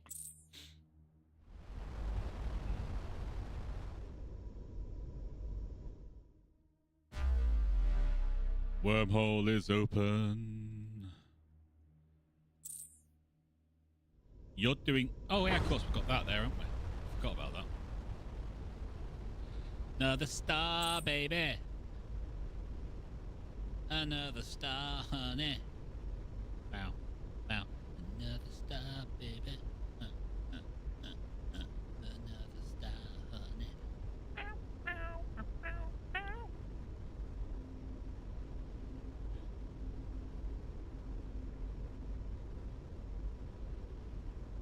I'm seeing bad guys.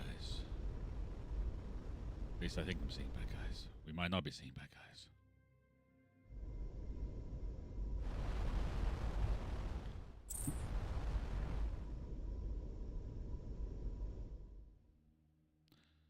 Oh, more of those sparkly things.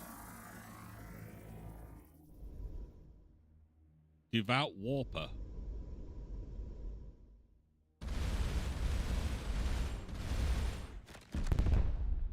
Boom! Yeah.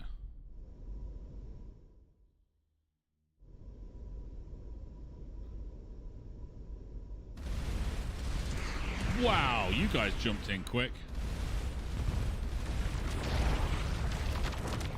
Oh, what? That's just me.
Those things are tough.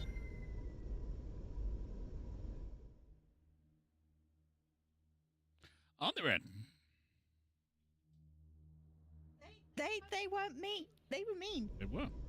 It kept disappearing. They kept jumping, warping. I mean, they did say they were warpers. It literally said that. Yeah, the clue was in the name.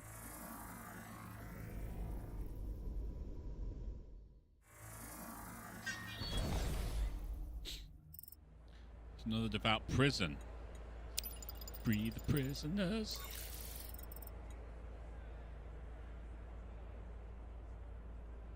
Okay, so that is something we're gonna have to come back. We'll come back once Hammer is repaired.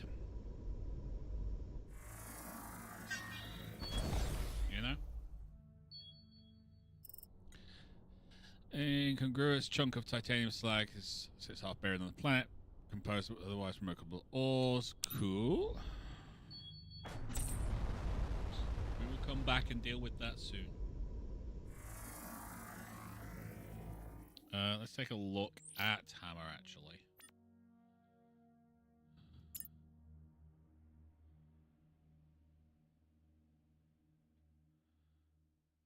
56%. So just gonna sit back and chill. It's fine. There's a flinger right here.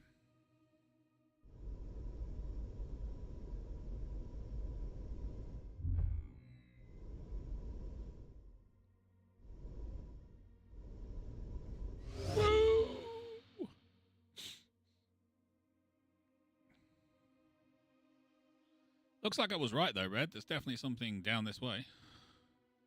Yep. Yeah. Otherwise, they wouldn't be protecting it. More warpers. Yay.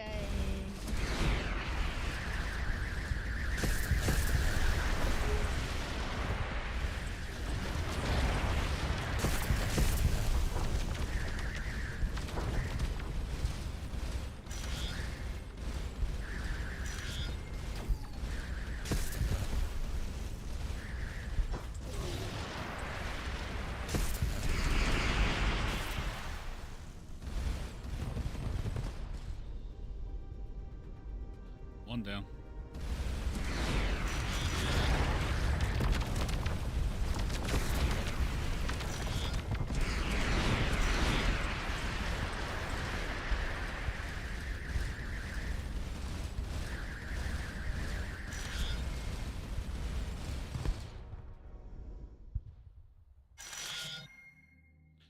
Yeah.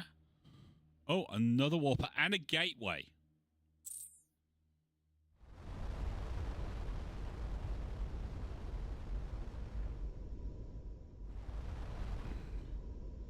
And we've got a prison to release as well, which is always nice.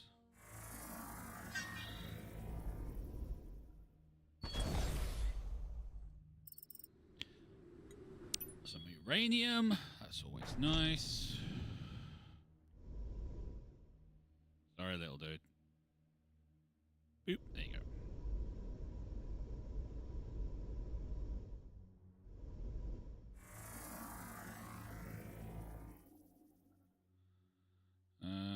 Alright, we'll go open the gateway, so it's open. We've got two flingers.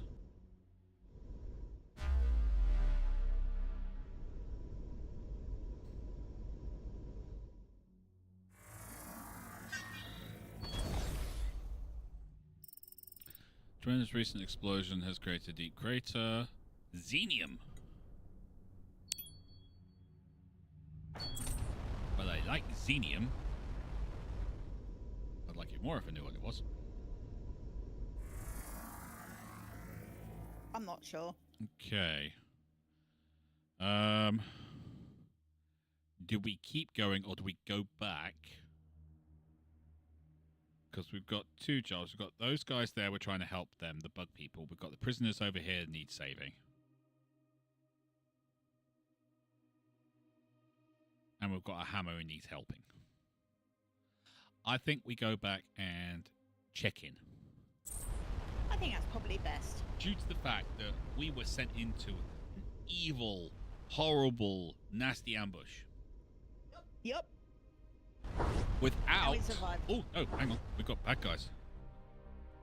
We got bad guys.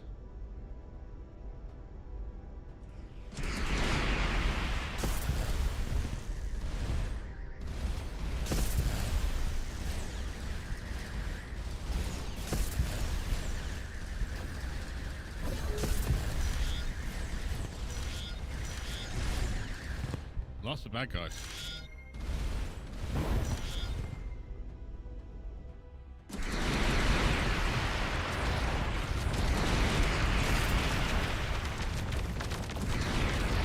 That guy's big.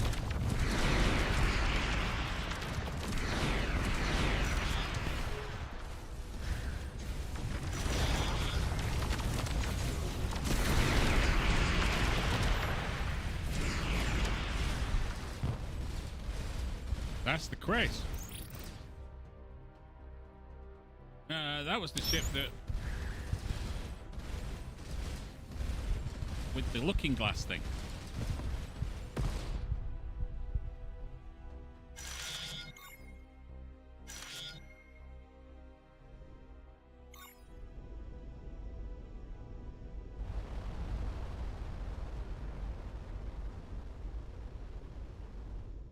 Oh, they damaged.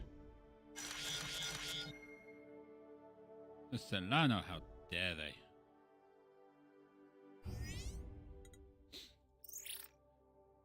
Okay. No. Difficult to anticipate direct message. They interpreted it was a trick since it was transmitted on the tight beam. They should have known our location for a while and planned the attack after the Black Watch went through the portal. Fortunately, they were caught off guard by our improvements to our fleet, as well as the Gore's defense assistance. Otherwise, we might not have been here when you got back. The Devour recently started directing a great deal of effort to stopping the Black Watch. How do you want to respond? There's no point in the Black Watch waiting here. If they want to wait until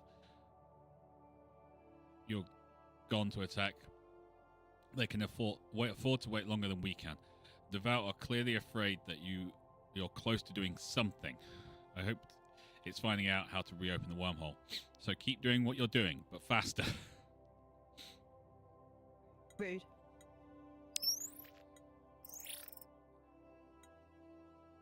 I've been analyzing some of your recent niche data for a minute to answer one non-urgent question. Nothing I'm curious about at the moment. I'll get back to my work. Lieutenant Moogle suggested you might have some insights into a singularity we encountered. I saw your Astro officer's report. I disagree with Lieutenant Moogle. Very unscientific title, Immodest Singularity Exposed. But I agree that even with this universe's modified physics, no celestial body would ever collapse into this state. Based on Blackwatch data, what could have collapsed into this state is a wormhole created by a star lance. This is a low evidence hypothesis, but if the wormhole creation process failed to completely stabilize, it might leave a deformed aperture like this, immodest singularity. Does that mean we can go through it? If my hypothesis is correct, this means that it might go somewhere, possibly another universe, but Blackwatch would be reduced to the thermal radiation if it tried to go through it right now. Was there anything else? I'm good. Yeah, we're all good. We're fine. I'm still waiting for my tier 3 engines and tier 3 plasmas. I'm not...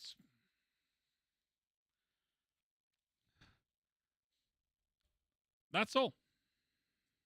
Patience has never been Rival's strong suit.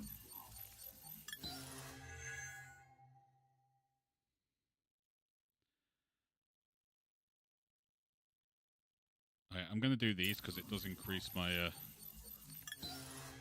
the plasma firing rate and everything, so that is good.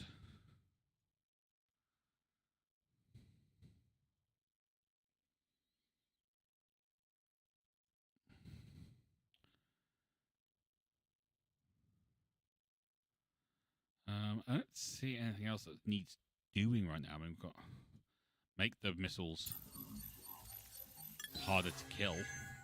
That'd be cool. And I could upgrade these, you know?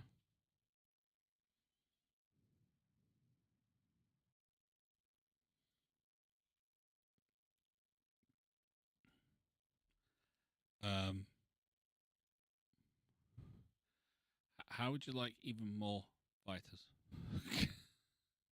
I mean, against those phasers, or what they were called, Yeah. they might be quite helpful because they change direction quickly. They do. I'm just a little miffed that we still haven't got what we wanted. Let's say I'll have another go at helping out the bugs. Oh, come on. You guys want another whooping?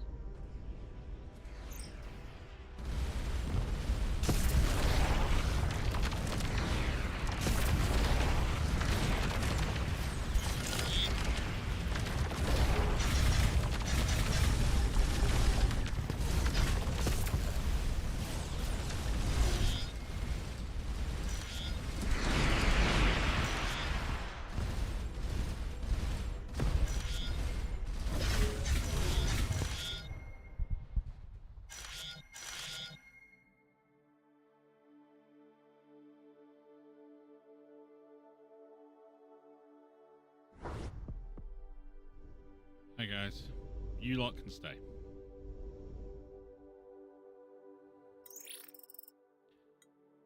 Thou found an artifact called the Archive Crystal. Belonging to the civilization. Do you know what it is? Indeed, we've been on the same trail as Drought for some time. Acadians appeared in many Empire stories, a people who were transported to the afterlife in their mortal form by remnants or other gods, depending on the account.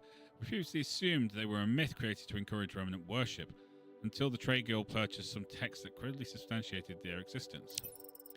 Given what you've told us, if someone acquired this object and wished to make a profit, the wise path would be to sell it to the Trade Guild. The Guild could be trusted to keep their identity secret and pay a good price. We could go to the Trade Guild and see if they've got it. That would probably be a good idea, wouldn't it? That's probably for the best. Yeah. So I'm going to here first.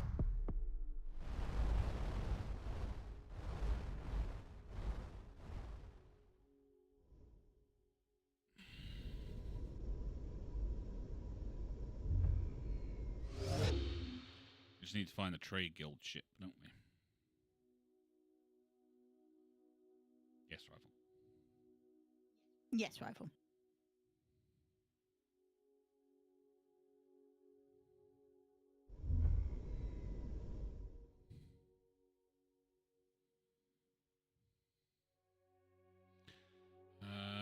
Actually, that doesn't seem to be the right place.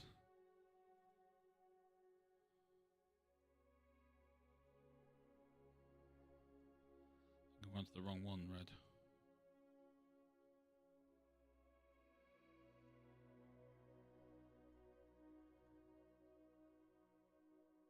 That's investigation complete. I'm looking for green.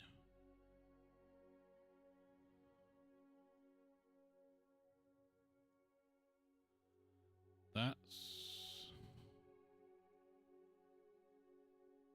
yeah, this area, I think.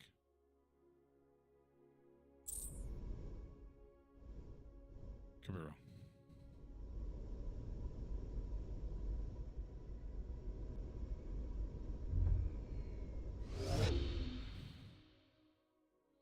Could be wrong.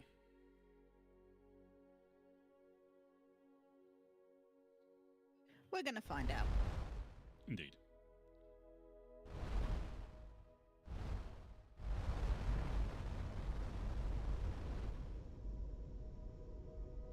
Ooh, okay.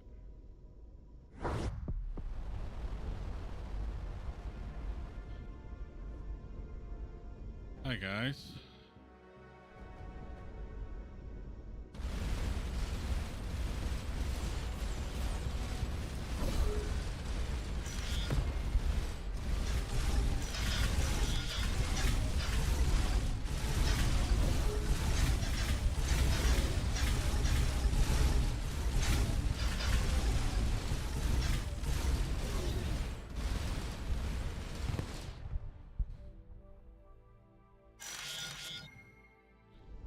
Think I'm in the right place. Ooh, 2nd Legion Heavy. Hey, there's the person. There's the person we need. That's the person we need. Look at this person right here. Hail the vessel. Hi. Guild approved. Yeah. We'd like to trade with you. Archive crystal. Boom.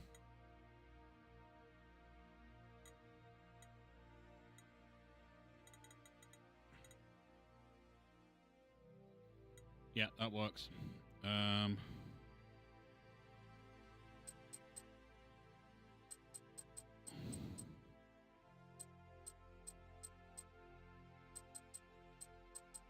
take you down to 200 because I don't think I'm going to need that. Platinum.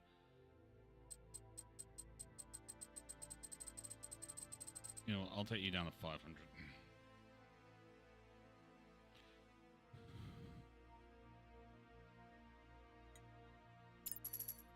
Which gives us enough to do that guy. Okay, let's now go to here. No, not you. Yoink.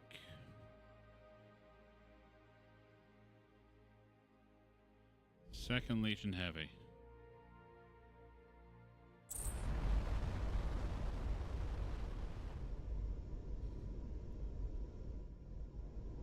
Want to talk to you, bud.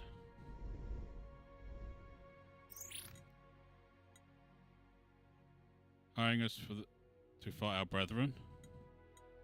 No, but we want to hand over the scepter. Don't we, Red? Yes. But they're not going to do that. Okay.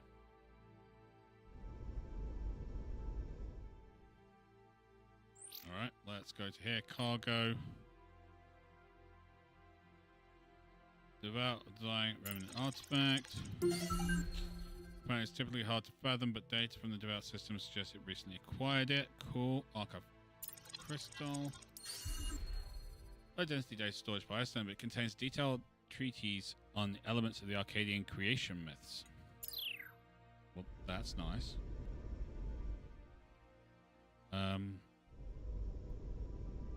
Let's see what we can get from you lot.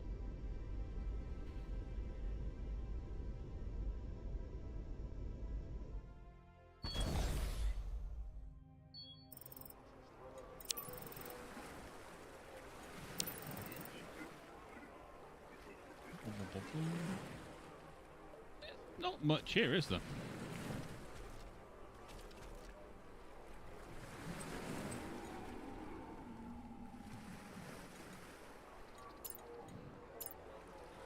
Alright, we'll return to the thing. We're good. We've done our thing.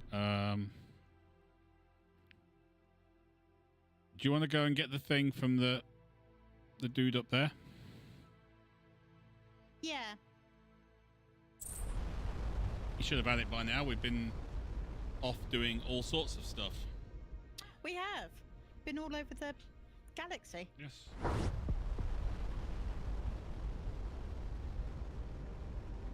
Yes, we have.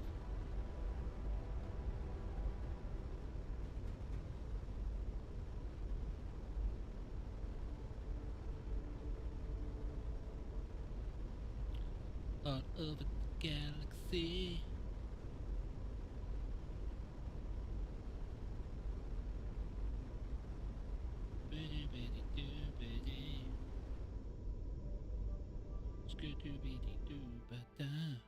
Where is he? There he is.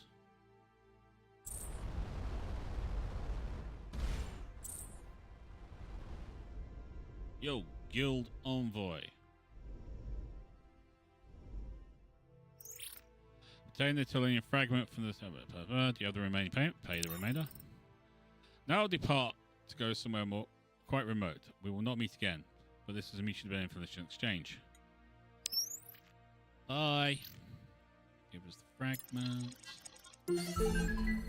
Fine structure is partially holographic, suggesting information stored may be partially redundant. Okay. So that's that done.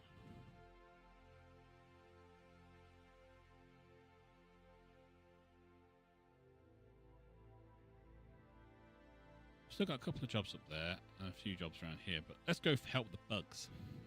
Let's do it. Need to help your bug friends. Bug friends, baby.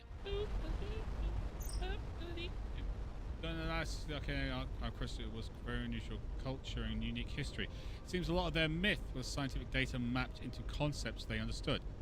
Space is ocean, waves are warp, fields, etc. Okay, cool.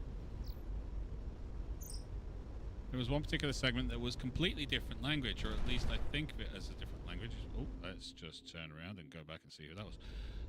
It's flowing lines with intricate patterns look like tantalizing, like warp equations, but the complete context is missing. Commander Dawson's team has spent a lot of time researching the civilizations. At this place, you might have some better insight. I don't know why you guys are all the way out here, but okay. So we need to go back and talk to Dawson. That's fine. We're okay with that. We like talking to Dawson. Dawson's fun.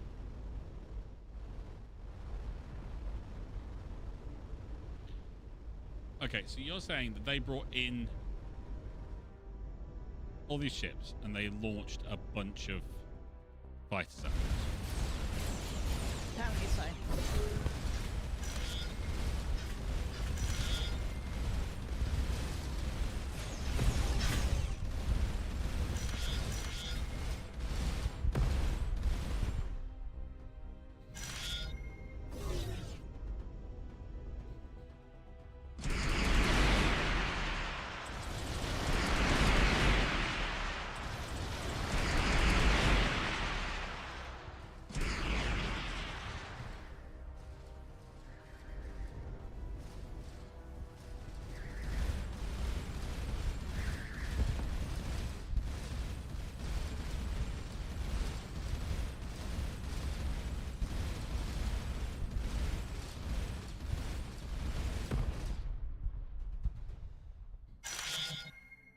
Went to pieces.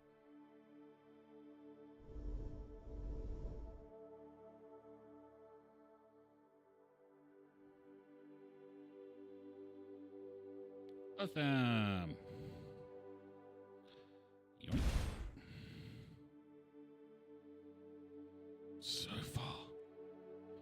So glad that we have the ability to use gates. Because otherwise we'd be literally traveling. It would be a very boring game. It would.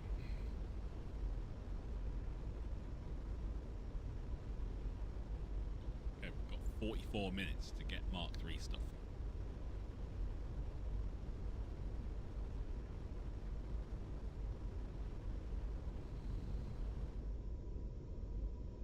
I really hope we get it. Okay, let's do this again.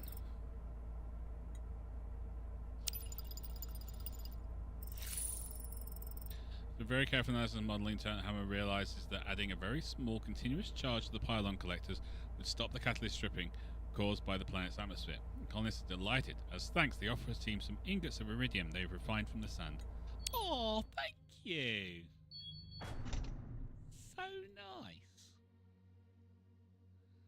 Okay, and now they're out of prison because we want to free those prisoners who are there because they say, I believe something different. Which means we are required to kick the teeth in of the guards. We don't make the rules, we merely enjoy them.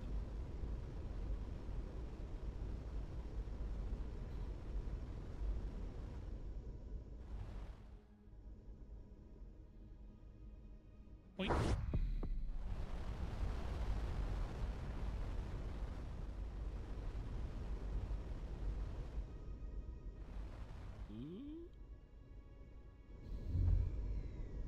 Well, that went wrong, didn't it? You drove straight past it.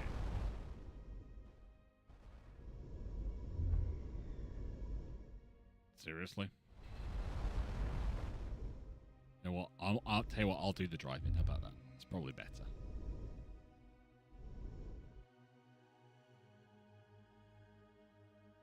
There we go.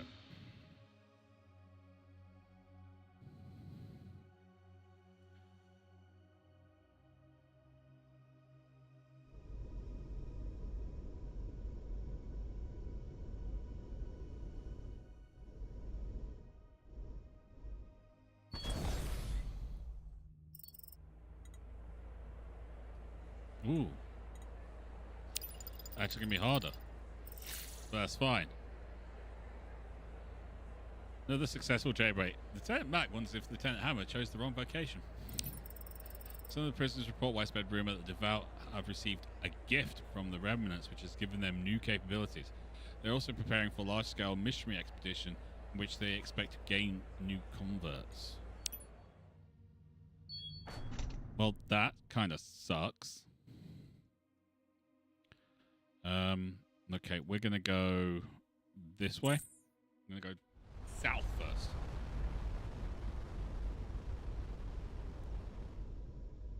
So, basically, what we're saying is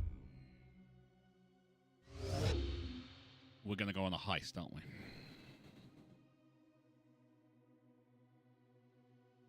Yes. Now, I'm thinking it's going to end up with us kind of going in and nicking something, which gives us like super duper tech or something like that. I would say so. Allowing us to make more powerful engines and better plasma cannons.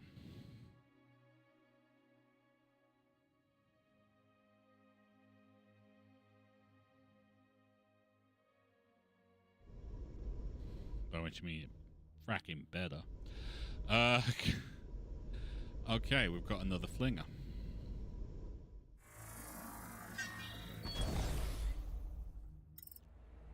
It's another devout prison. Lieutenant Moogle injured. Hammer, you got Moogle injured.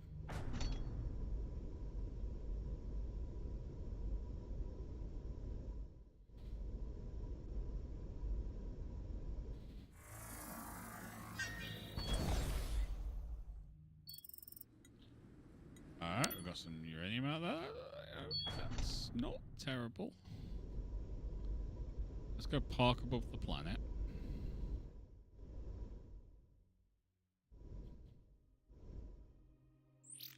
How bad is Moogle hurt? 77%. That's not too bad.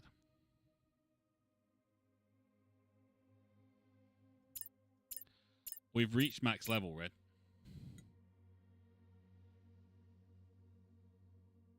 Oh, we did it. Whoops. Whoops. Oh dear. I'm gonna give it a go anyway. Oh, we have to go for a different station or... Yeah, okay, fair enough. Or a story advancement. That kind of sucks, but it's fine. We'll come back and do another prison break.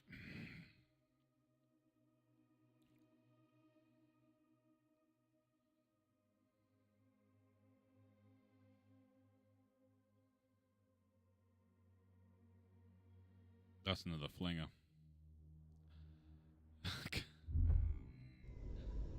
Okay. That's another flinger.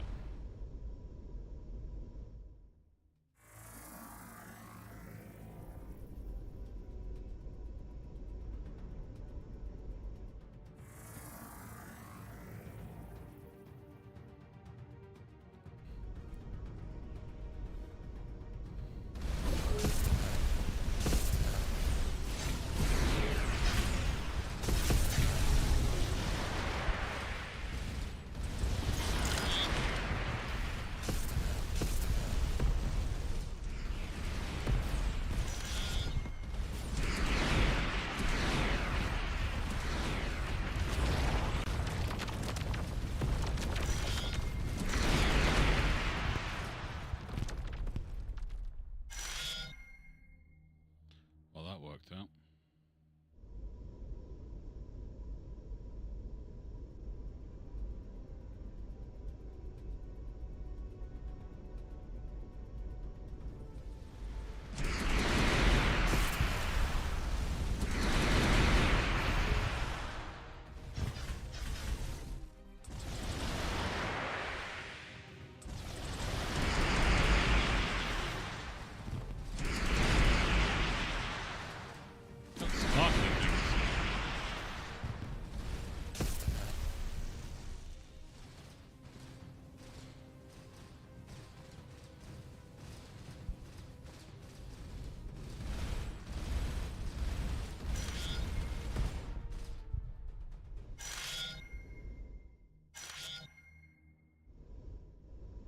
Remember the sparkly things?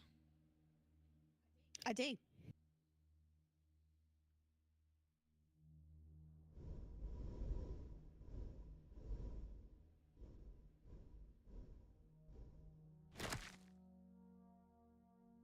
You can move them.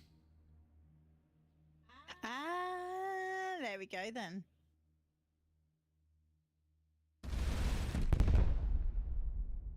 You can move them. Okay, so if I nudge them back to those black boxes, it might overload the shields. Yes, Guess what we're doing before the end of the stream? that. That.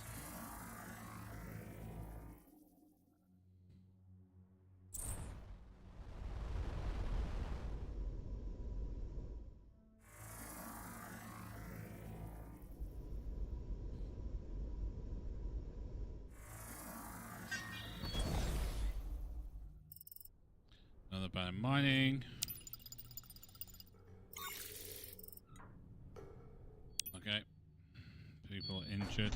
Red Moogle's really not having a good time of it right now.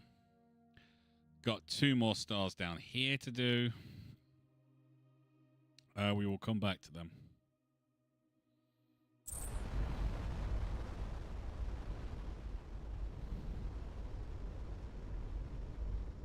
So we can overload those shields, then we've got a chance at grabbing the black boxes, haven't we? Yeah. If we grab the black boxes, think of all the technology we could have. We could listen to the pilots talking as they crashed. Yeah, that would be interesting. That would be a thing.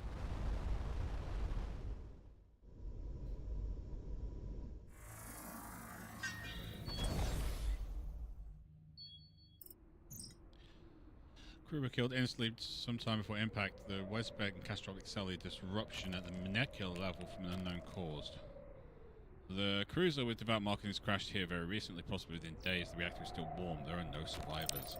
While the ship has suffered some strange damage, likely from whatever killed the crew, there's quite a bit of salvage. On the captain's body is a data tablet. So we've got 30 titanium to acquire trinary key 2. Well, that's going to need taking a look at. Next is a report of recent system upgrades. Devout apparently found a cache of remnant tech which might explain dramatic increase in their combat capabilities. NASA's modules removed from redacted.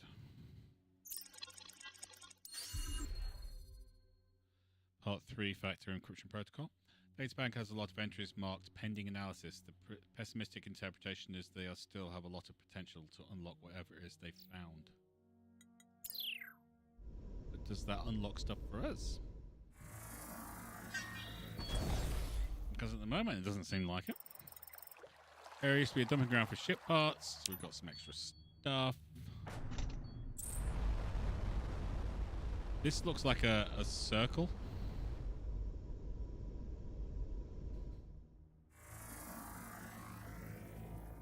You know?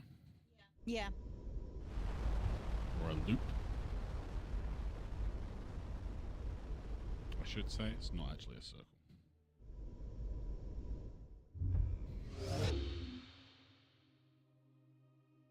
Yeah, it's a loop. Loopy loopy loo.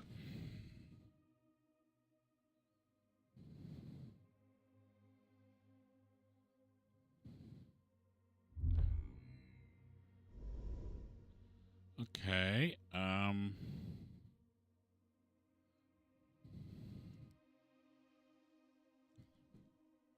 Let's go back to talk to the dock and reset our thing. Yep. Okay, go back and free those prisoners Woo! who are being held unjustly. Oh, station's had an upgrade. Station looking chunky.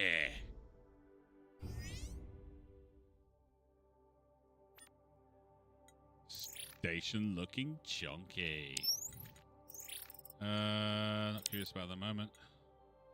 No, Milton. No, we're good on that. Okay, there's nothing on the research or anything like that. Let's go talk to what's-her-face.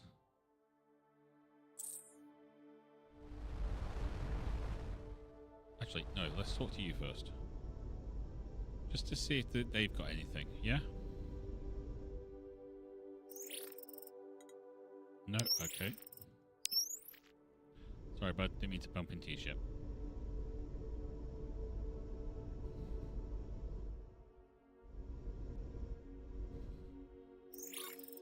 After you last left, I reached out to the guy to share the collective data on the Arcadians, or whatever they're called. Arky dudes. The basic myth is that two peoples were chosen by the gods to cross the sea in a pair of great arcs and settle on the promised land. But it was a long journey, and during it, the children of one of the peoples grew tired and wished to return home. They went to the charioteer of the gods and asked him to take them back. He could not disobey his masters, but he could promise to keep them safe and teach them the workings of the ship so they could understand their journey. The children used his teachers to free the captured waves that carried the ships. Thinking this would stop them, instead it tore the ship apart, and the waves caused the other ship to founder and become lost in a storm. The Telonian called upon his chariot to save as many of the Arcadians as he could, then passed beyond the Great Ring. So, the kids didn't want to leave, and they've been lobbing the batteries, those big sphery things. Yeah? Yep. And that caused the two ships to get mucked. Okay, end of story time. As a lieutenant, we will notice the Arcadians themselves later believed this myth was very likely the real event that was incomprehensible to pre-industrial civilization. I think the most salient point is that the circular flowing lanes, which are described as the eye of the wheel of the chariot and eye of the storm, but we lack complete context to extrapolate its meaning.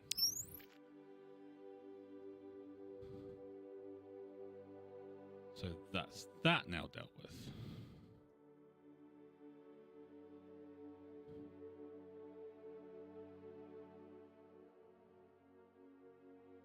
Okay, so we go back and help with the prison break again. Yes.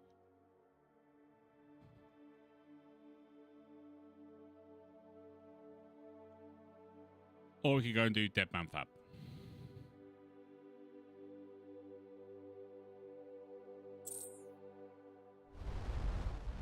By which I mean the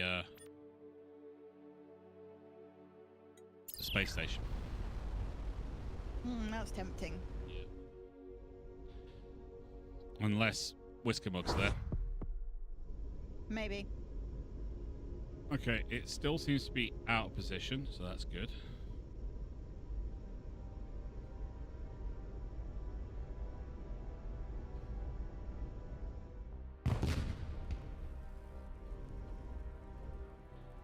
Okay, so we want to take these hammers off, don't we? Yeah.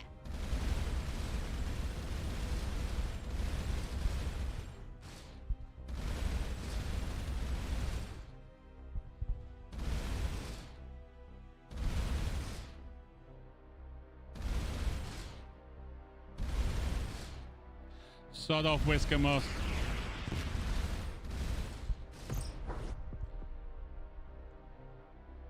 I think I've detected the pattern. Once we blow one up, we have to fight another one. I think we just have to hit the hammers, nothing else. Yeah.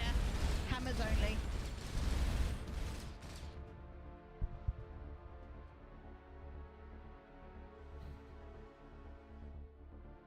Whisker Mug, do one.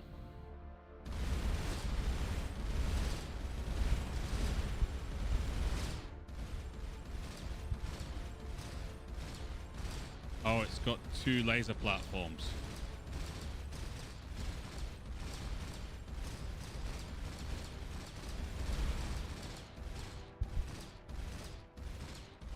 No! Automated stations gleaming clean bridge with high resolution displays showing current combat status and tactical information the local area, a few deck plates have been knocked about, but considering the damage that Black Boss has delivered to the structure, it's surprisingly intact. An examination of the communication system shows that the station is in continuous deadman switch relay with the planet below. If the station's weapon system detects an intruder or the station is destroyed, the planetary defense systems are activated, which apparently includes instantly sending reinforcements. Have Lieutenant Hammer tried to disable deadman switch? Tries to trick the system by altering the signal to trick the planet's defenses to think Blackwatch has departed, but the warning collections... Okay, so... And Whisker Mug's going to keep doing it over and over again.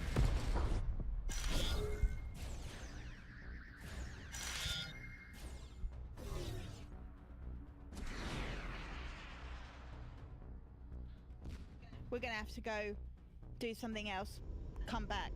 Hope Whisker Mug isn't there. Basically, yeah. Because Whisker Mug being there means that it's constantly getting attacked.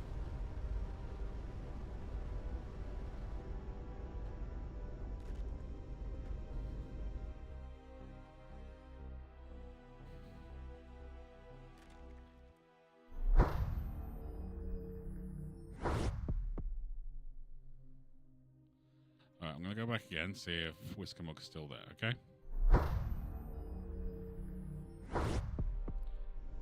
Doesn't look like it.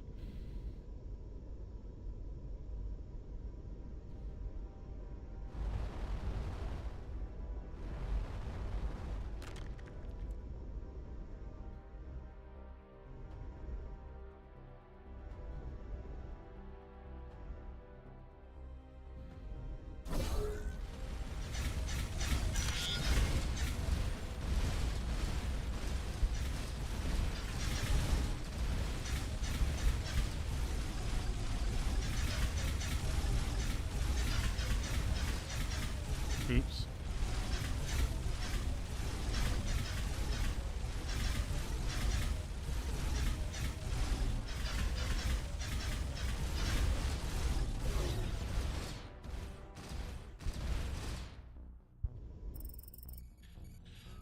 Identical in my damaged effect, yeah, okay?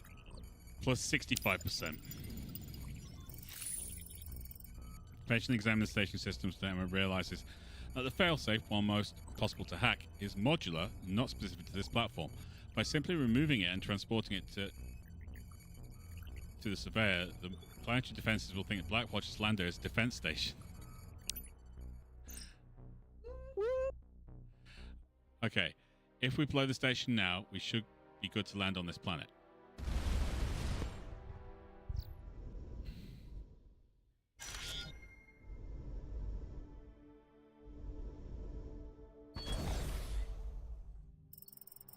Source of the planet's defenses is an enormous underground facility with small surface projection point.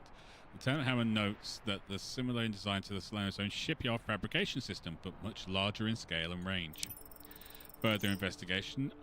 Besides the resources, I was able to grab a look at some of the recent data still in the fabricator. Give me a bit to analyze it. Okay.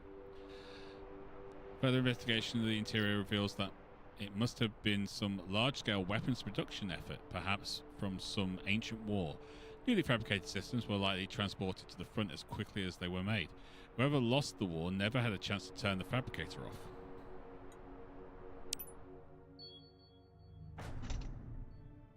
We did it! We did it! Yeah, we did. What? That was a faff. That was a faff. Right. Before we do anything else.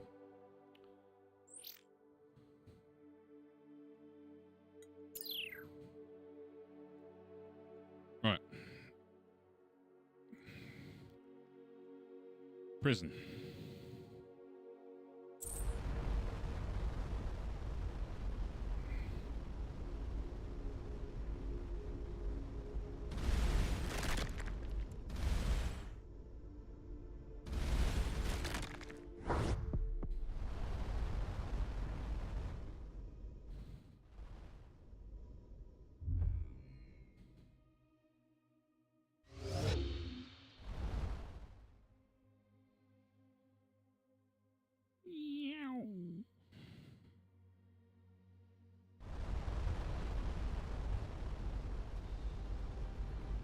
Scrap.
Somebody deployed a space station to protect the prison.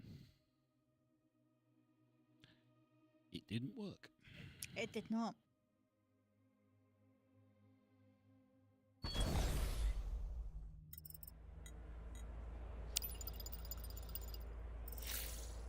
Another successful jailbreak. Lieutenant Mac wonders if Christians are on vacation.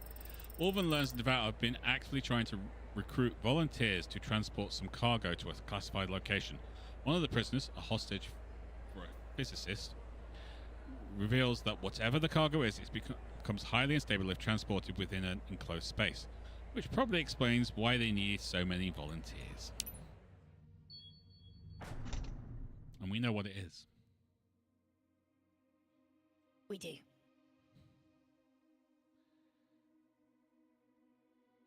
And we think we just need to nudge one close to this. Right? Yes. That's the concept. That is our concept. Was it there? Was it back here? No, it was here, wasn't it? It was here. It was there. Well, we're not going to do that today. Unless it's moved. We're not going to do it today. No? No, because it's going to take a bit of time. What I'll do is I'll try and get it done so that we've moved it there for next week. Yeah? Yep. Because I'm going to have to do like and all that kind of stuff. And if I try and do it in the middle of a stream and I start having problems, I'll get frustrated.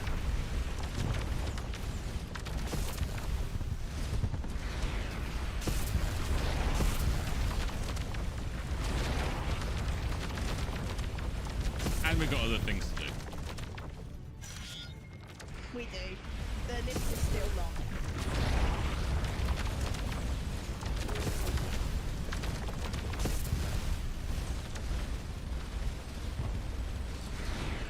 Just loving the fact I'm not actually doing anything, I'm just literally shooting them with my plasmas. And they've managed to get us to 95% hull.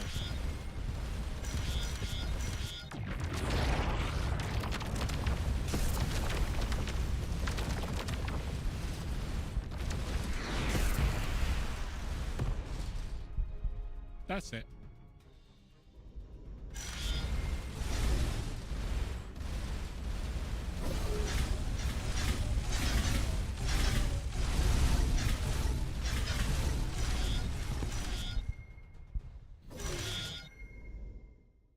Yep, that was it.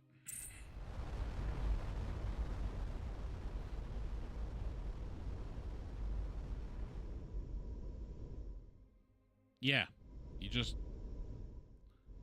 fly up to them and boop them.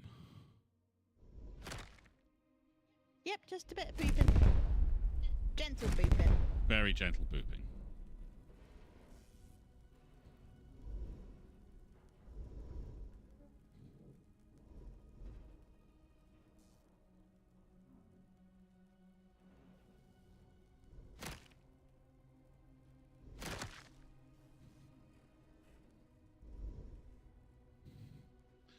Very gentle pooping. Imagine trying to do this in a stream.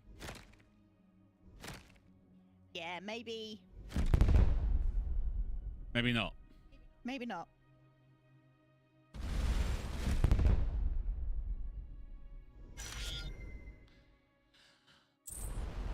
But we've still got to get through those bits, haven't we? Finished Yes. only data from that defense fabricator produced an artificial missile propellant we can now use in the lab.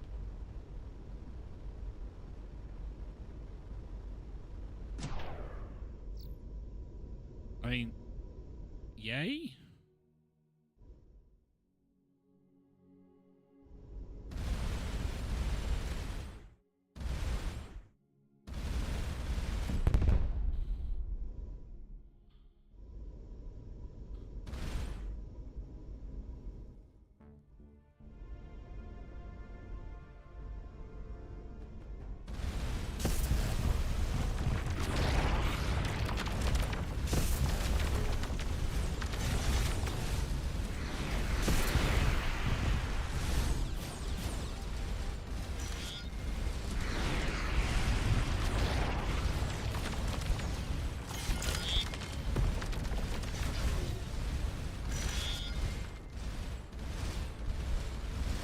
Oh no, you've lost all your engines. What are you going to do?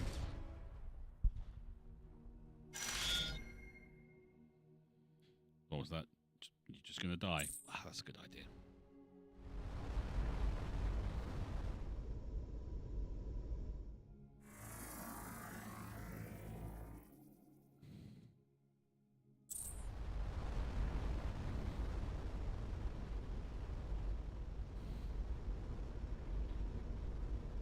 Space station, baby.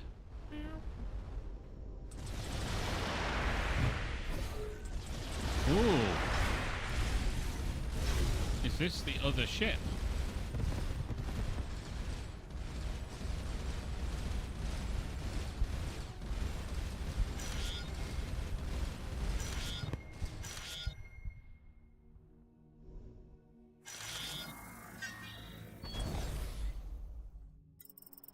An old lab facility is repurposed by the devout community to study the artifact above. Hundreds of recently dead devout researchers. Some of these died by self-inflicted wounds, but many were lightly executed. Whatever the data they collected has been meticulously wiped clean from the computers and databanks. As far as the team can tell, not a bit was left for discovery. There was a wide variety of equipment that, while smashed, is full of rare, useful things. Okay, cool.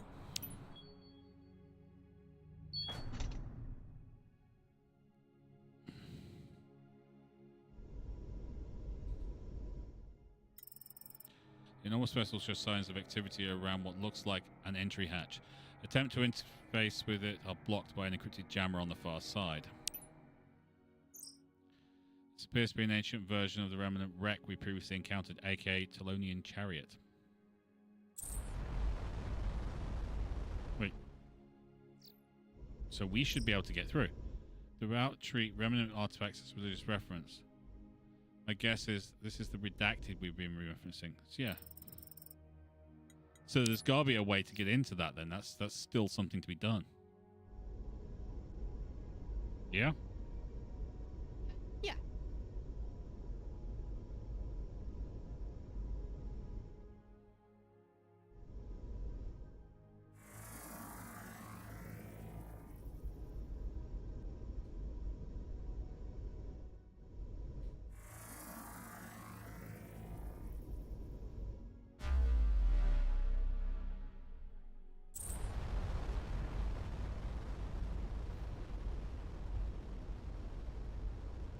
You know, when I started this game, I didn't think it'd be this big. No. Am I complaining? No. No. Not in the slightest. All this involved. No. Am I complaining that I don't have my my upgraded weapons and engines yet? Always. Yeah, constantly.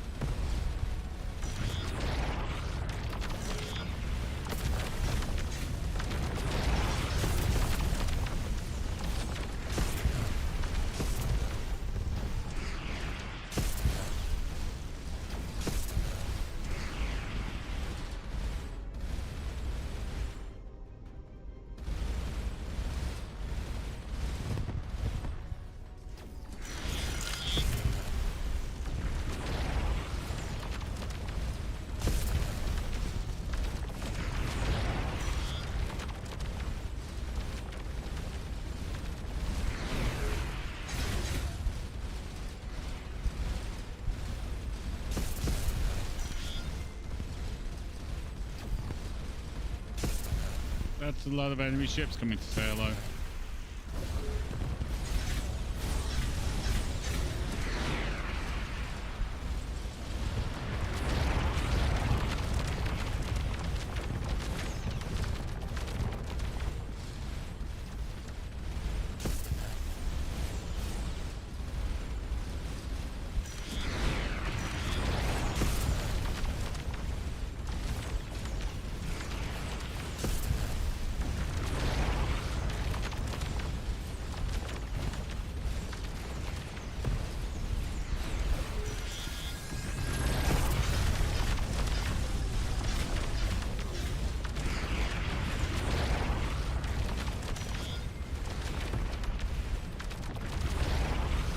I'm having so much fun just doing this.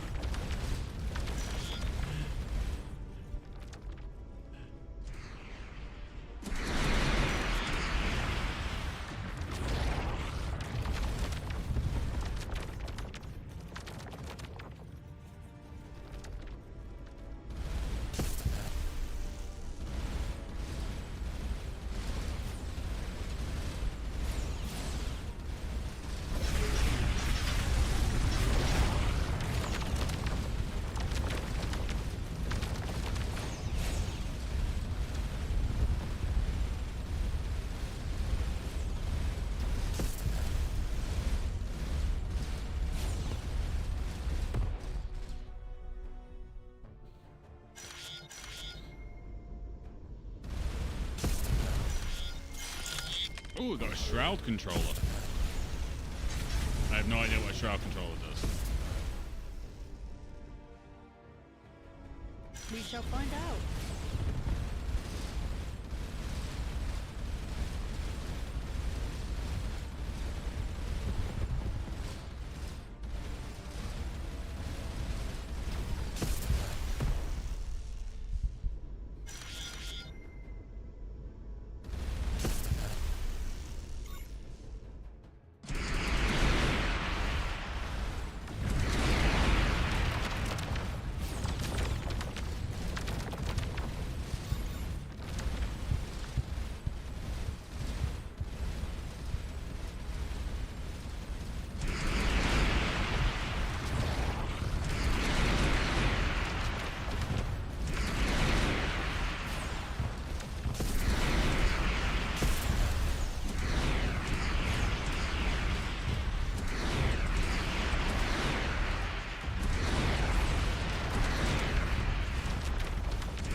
This is one tough station.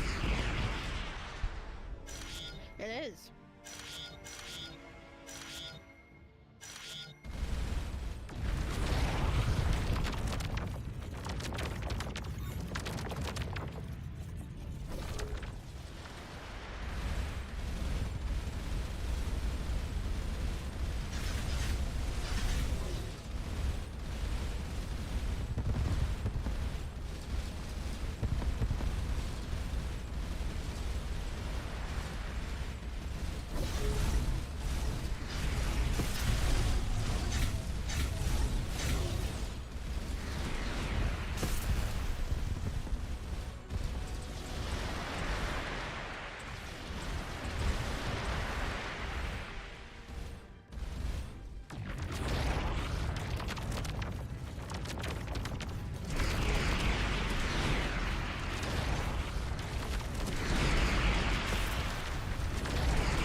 across another one. Oh, there goes another one. Shame.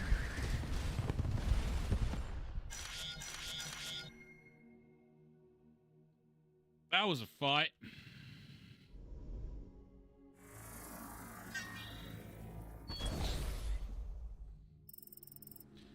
Recently back to a small scale makeshift valve research lab. Computers have been thoroughly wiped clean, but some large machines were left mostly intact. Besides, this machine still has physics simulation loaded for low amplitude anti-gravity waves. Looks like the valve were trying to construct a reverse tractor beam to push things.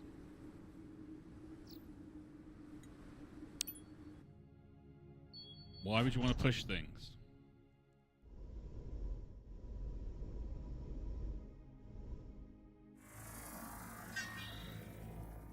When putting them inside something is dangerous. This former heretic pyramid now serves as devout outpost. The orbital base ship must have been the logistical hub because everything is now in chaos. Devout from numerous sculptures are running from point to point trying to restore communications with the command ship. They're too numerous to overpower, but based on prior interaction, Lieutenant Wolven suggests a bold plan. They are very heretical. I think if we just walk in like we belong, we'll be unopposed. That is actually a good point.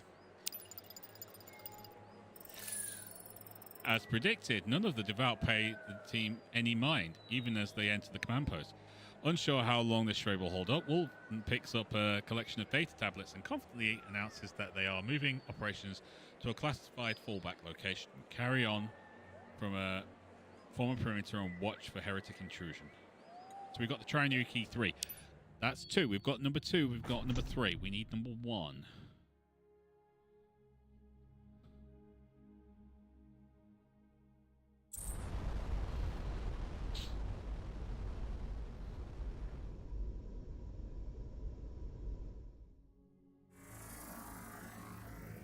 Nothing on that planet.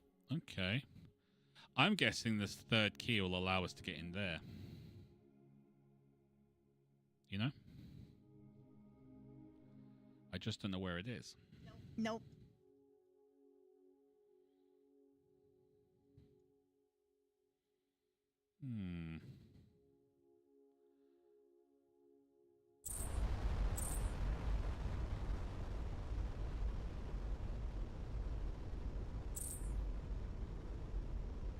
I'm gonna try this because we found something when I did this before. In that first area where it was like a loop of systems. And I did a jump and did a kind of an X using different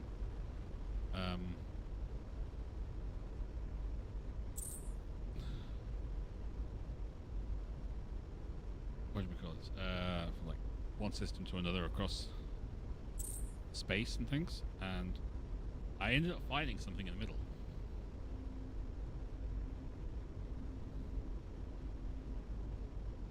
This is true. It's worth a look again. If nothing else, we have a go.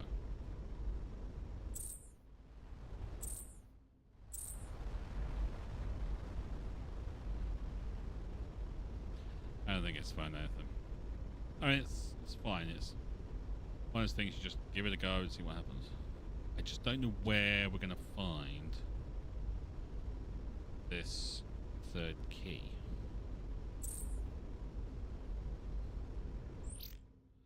Cargo. Oh, we do have these things, of course. Wasted a little time in turning the new remnant text into weaponry.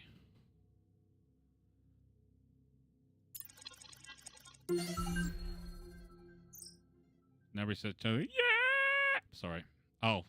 Extending our plasma maximum range. Suck.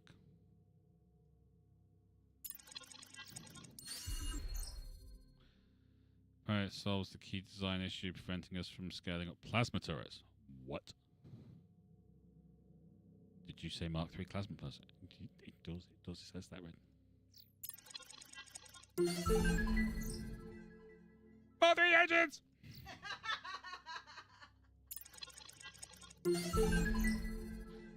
Havoc Shroud, which should give Havoc weapons an alternate offensive fire mode.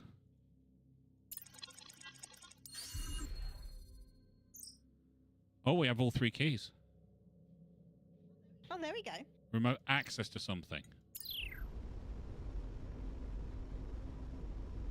Okay, now I've got to decide, because we're at the end of the stream.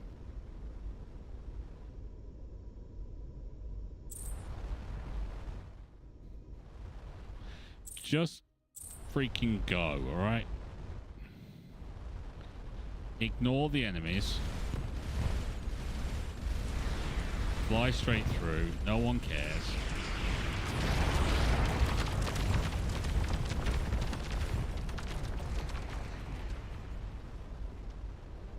We're just going to strike straight through and we're going to try and get into this thing. Simply put,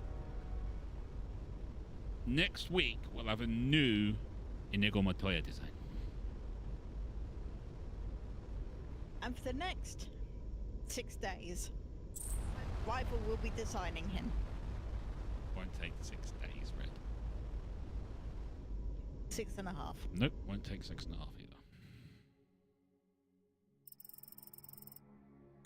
On the other side of the hatch, the team finds devout mechanism rigged to block access without a trinary key. Inside, there's evidence of makeshift devout activities, possibly experiments trying to interface with the vessel's systems. Interior of the vessel is a vast labyrinth. I see there might be an empty power cells, but we know almost nothing about remnant tech. For all I know, this is the kitchen. And completely off topic, but it's one of the Doctor Who's where they've got all this, like, humans have collected all this tech and stuff from aliens and stuff like that, and it's going broken. That's a hairdryer. But it looks like some kind of nasty evil tech. No, it's a hairdryer. Interior of the vessel is a labyrinth of huge corridors. Many sections of the vessel remain sealed, but following devout evidence, eventually they find themselves in an area that looks like a central reactor chamber. Everything is dark.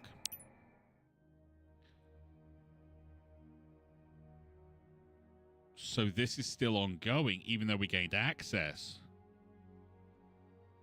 Well, that's a thing.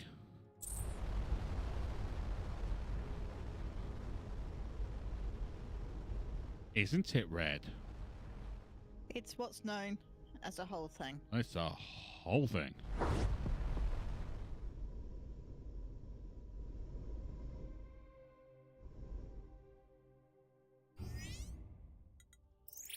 Mauritius has arrived. Yes, we like that.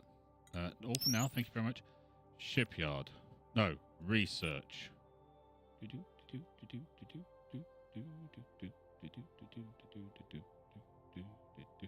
Hello.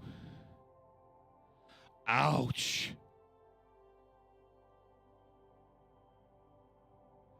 Maximize weapon range of our plane. Yeah, we'll do that later. Engines 3. Oh. Huge engines propel the biggest ships. Yes, I have no idea what that is, but we'll find out sooner or later. Plasma Mark 3s.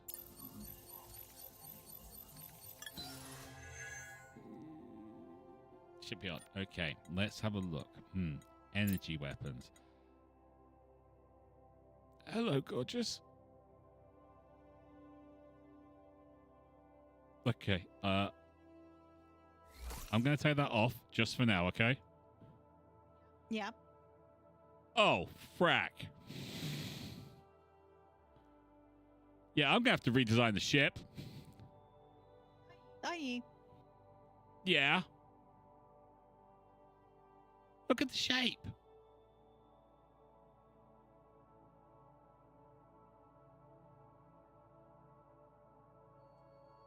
It is wonky. It's twice the size. Okay, let's have a look at the engines. Propulsion. Impulse Drive Mark 3. Okay, so. Oh, son of a...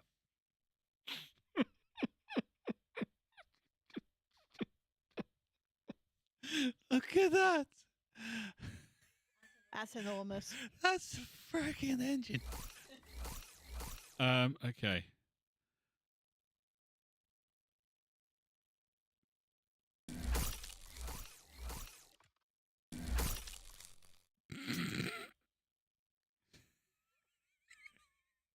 That's 150 gold. One engine is 150 gold.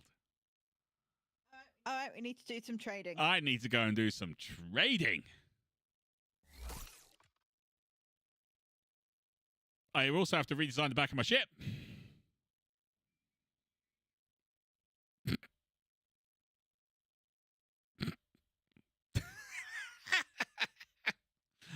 Oh, this is going to be funny. Rival's going to have a lot of fun this week. Yep.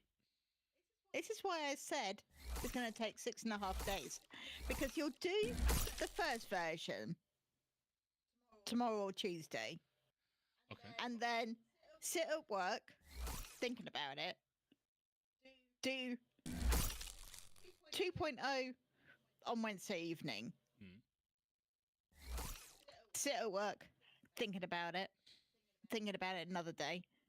Spend Saturday playing with things. What are you trying to say? I'm saying I'm right. I will not at all. I just have to remember, how do I do venting again? I haven't done venting in ages. Oh, we've got large deflectors now. So no, stop.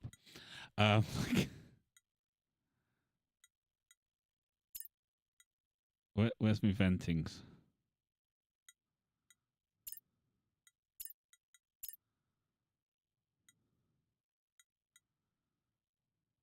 Utilities? Exhaust port. Okay. Can't go there. Okay, these engines are really fracking big.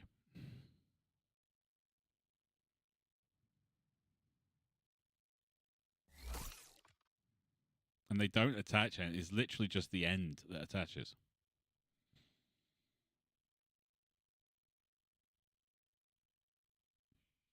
Yeah, and they just take up room.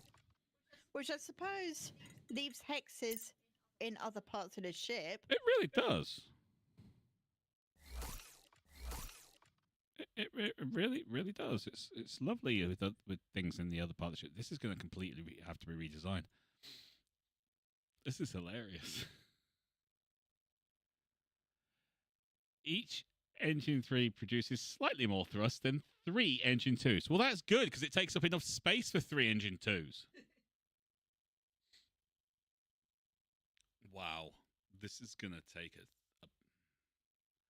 Yeah. He's already thinking, guys. Mm-hmm. But you did it, babe. Wolven was right. You owe me an apology. Sorry. Damn. I've still got to figure out how I'm going to fit these. Oh, boy, this is going to be painful. Oh, this is going to be painful. It's fine. I'll be fine.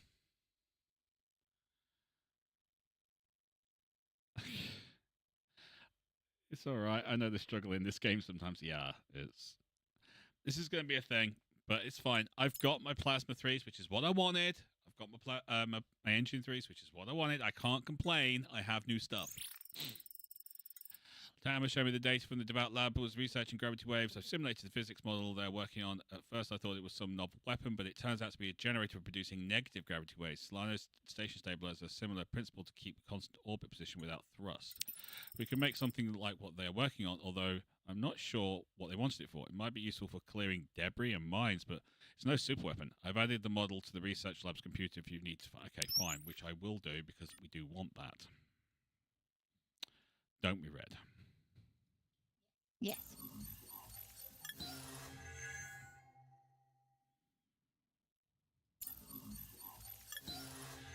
Which means another thing needs to be added to this ship. This is going to be insane. But it's fine. It's not fine. Now you get the fun gravity gun. Yeah. Oh my god, this is going to be so much Yeah, I'm going to have to completely redesign the ship. Completely redesign the ship.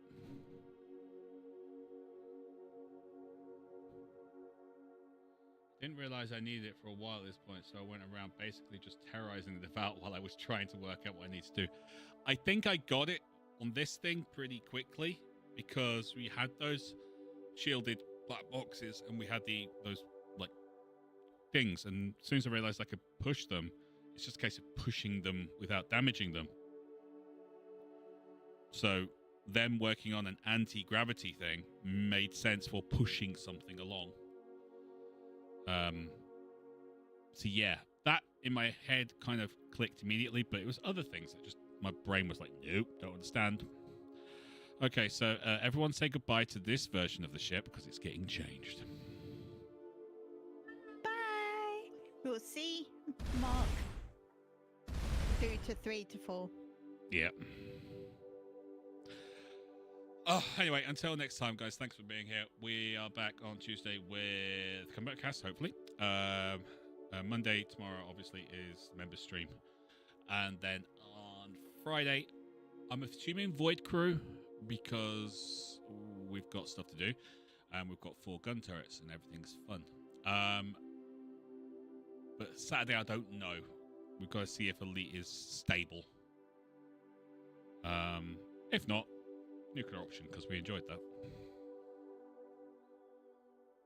Yeah. Yes. And then this on Sunday, because I have a new ship to introduce at that point. Yeah. Until next time, you lot take care of yourselves. We'll see you there. Bye bye.